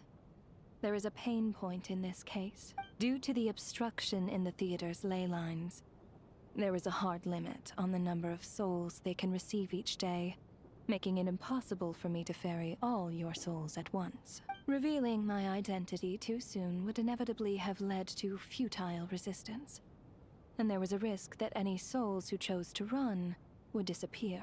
Then there was the issue of the two lost souls you called the deceased. The way you resolved that quandary was all part of my design. That's what I don't understand. If all of us were souls of the dead, what made their presence among us special? For centuries, they have refused to return to the ley lines, exploiting the issues created by the angel civilization to resist being drawn in. Angel. Centuries of obsession accumulated during this process. You may think of this obsession as the resentment of the dead, and in this quantity, it was a bomb that could have detonated at any moment. It reached the point where I could not afford to leave it unchecked. But the only way to fix it was to help them acknowledge their own deaths, make peace with their regrets. And only then, with my guidance, could they finally return to the ley lines. Otherwise, you would not like to know what the consequences would have been. I vaguely remember seeing Patoshka, but in the most terrifying form. Was that in a dream? Is that what would have become of her if she hadn't returned to the ley? I see your dreams brought you many revelations. So you see, death in fact grants wisdom to mortals.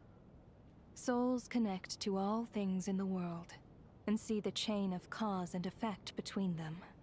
It's nothing unusual. Anyway, giving psychological counseling to lost souls is not my strong suit. That is more of an angel's role. It was something I could not resolve directly using my authority, so I decided it was easier to leave the bomb defusal to you. Meanwhile, of course, their presence caused the souls of other members of your party to return to the ley lines each night. From where I stand, that was killing two birds with one stone. As both issues slowly resolved one another without me having to lift a finger, all I had to do was stay close by and keep the situation under control. Then use my authority to wrap things up at the end. And, of course, while I was at it, I thoroughly enjoyed watching this drama, dealing with death from a mortal perspective, play out. Sounds like you had it all figured out, Grim Reaper. I just did the math. You said there's a hard limit to the number of souls the ley lines here can receive each day. It's 2, isn't it? That much is obvious. It's time to review this whole affair. Oh shit, what is this graphic? It's scary, bro. Looking back now, none of us had the faintest idea at the time. From the moment the staff member named Dimov walked into the snowstorm, the incident had already begun.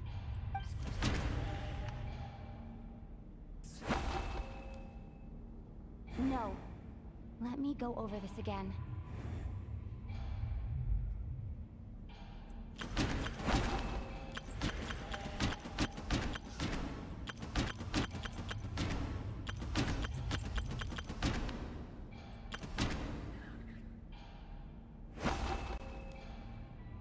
No. Let me go.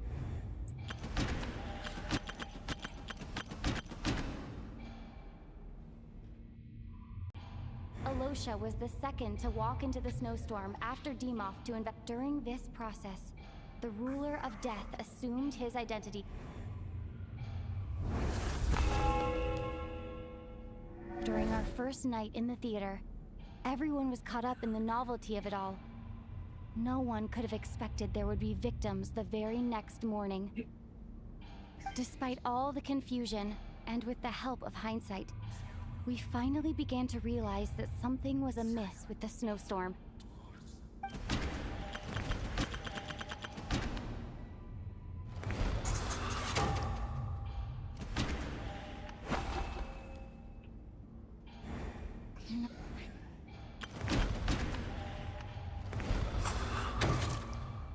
The ley lines devoured Torgov and Sobolova on the first night. At the time, we thought this might be a murder case connected to Lelek.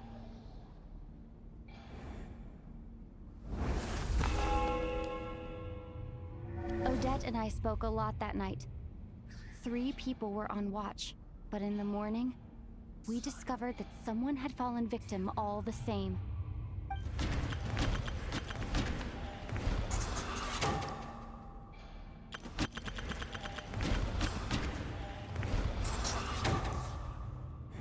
The deaths of Kulish and Ranpana caused everyone to stop suspecting Lelek. Unexplainable phenomena occurred one after another, leading Mitya to suspect that we were caught up in a supernatural event.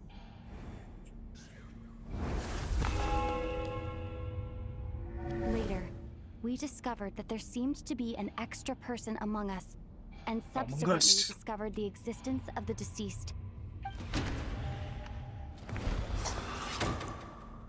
Mr. Schramm realized he was the deceased and walked into the snowstorm to return to the ley lines of his own accord.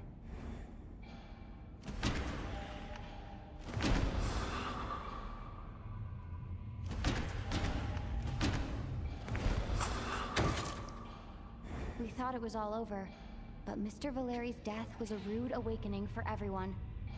Once again, the ley lines consumed him during the night. A lot happened today. Mr. Valeri's death led us to discover the connection between the number of deceased and the number of victims during the night.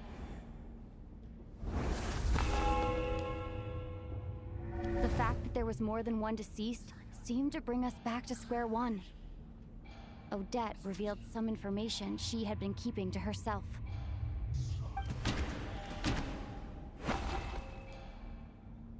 Although Mitya did indeed the void in the ley.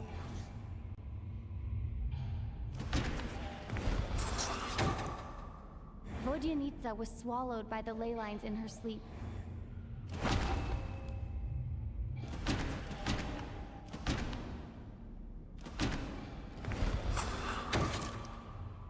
As it happened, Patashka filled the void left by Mitya's return from the ley lines by walking into the snowstorm this morning. The girl I thought was Child's sister, Tonya, turned out to be another of the theater's deceased. Come to think of it, Patashka was about to walk into the snowstorm at that time, and Renova, unaware that Mitya would return, was concerned that her soul would overflow from the ley lines. That's why she used Alosha's voice to try and persuade her to stay behind. Looking back, I suppose that was an early slip-up on her.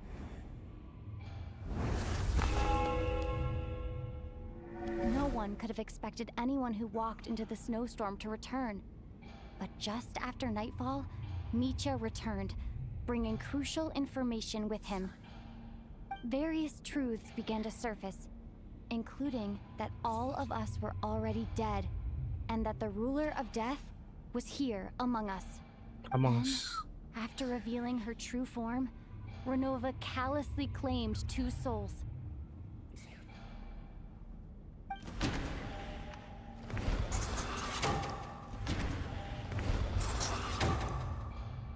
In fact, everyone was already dead by the time we took the photo. And in the days since, we've experienced many more partings in the afterlife. Now, only Mitya and I remain. And the true culprit behind everything still stands before us. That covers everything. Your work isn't finished here yet, is it? The Traveler and I are still standing here, The Water Imp's song threw things off a little, but it is of no consequence. The ley lines have already anchored your soul, and the first ray of light tomorrow morning will take you back. So the reunion in the night that Vodyanitsa mentioned, I suppose that was never meant to be a permanent That just leaves you, Traveler. My power only allows me to temporarily separate your soul from your body. The ley lines of Tevat would not accept you, and your soul is firmly anchored to your body by your will, for a descender like you, who is not bound by Tevat's rules. Your death can only be brought through the most violent of means, such as directly destroying either your body or soul. I have no interest in involving myself with Descenders. For now. Although, this may change if Asmodee remains missing, or you insist on interfering with our affair. One last question then. All our struggles and sacrifices here, they were meaningless from the very beginning, weren't they? Death abides no reason. Besides, what you call sacrifice is merely a concept created by humanity. To me, it is nothing more than a self-indulgent charade in the face of death. Mere mortals fantasizing that their actions could reclaim something from my grasp.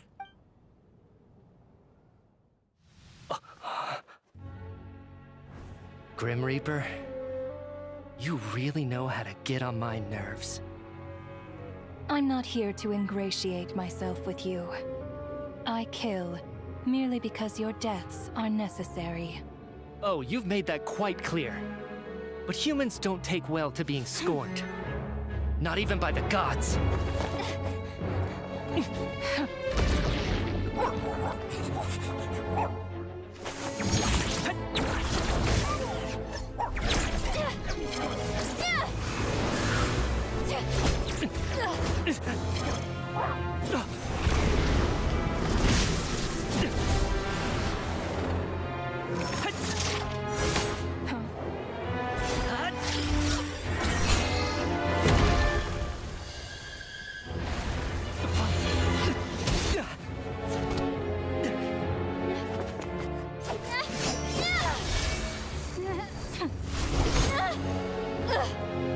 This is futile.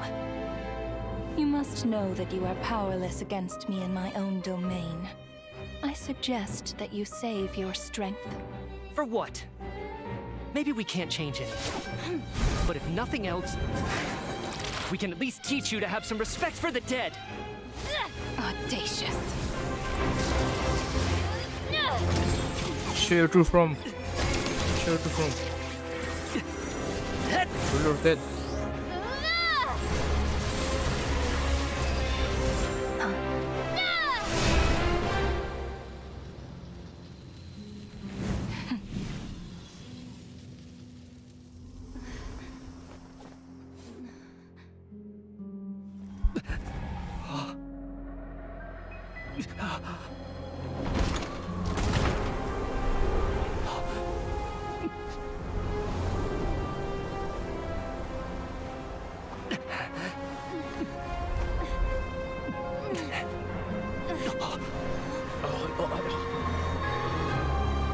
There she is.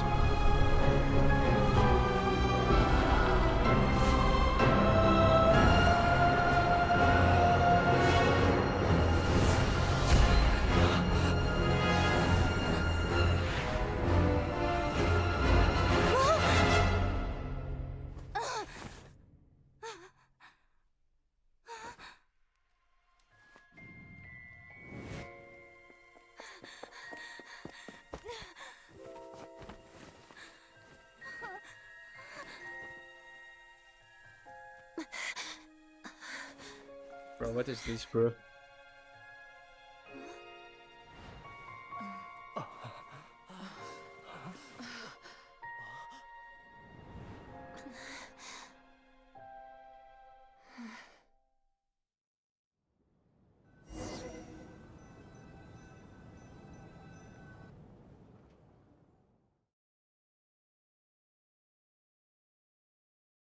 The story twist was crazy, what the hell?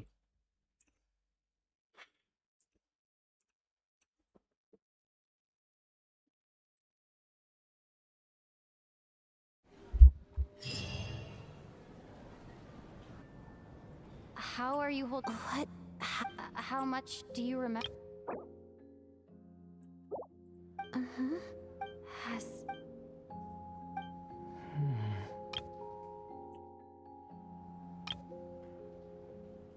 Mitya?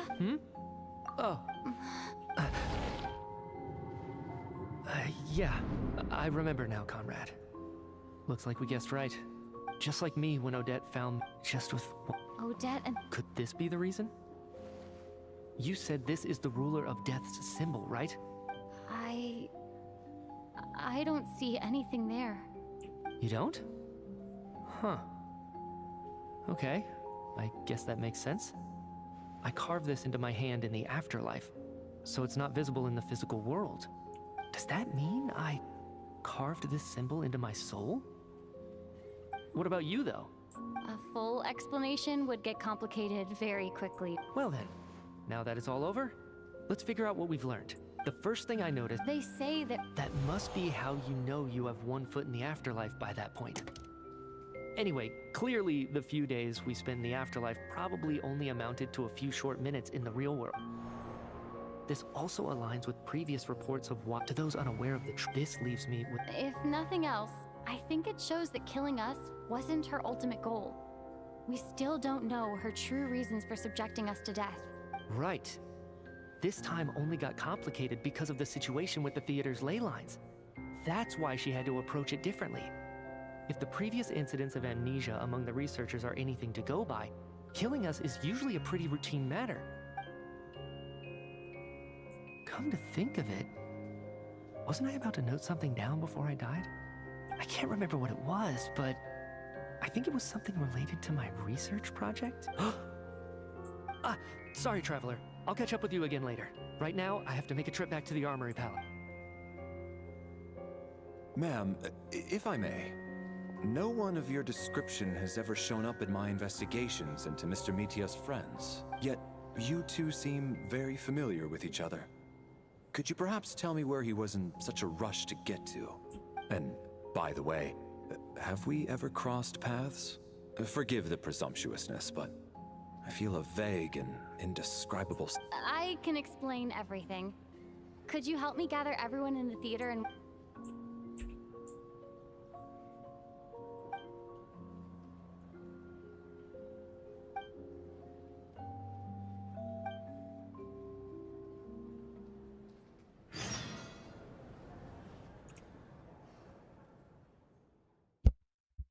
Sorry, far away, bro.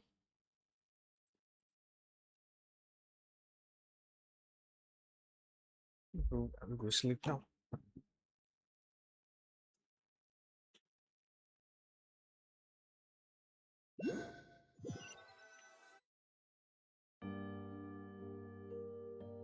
So, Chuganov really is going to shut down the factory.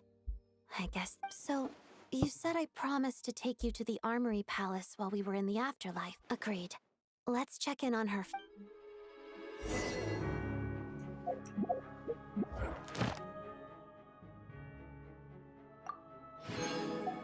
Guys, thank you for watching. We'll see you tomorrow.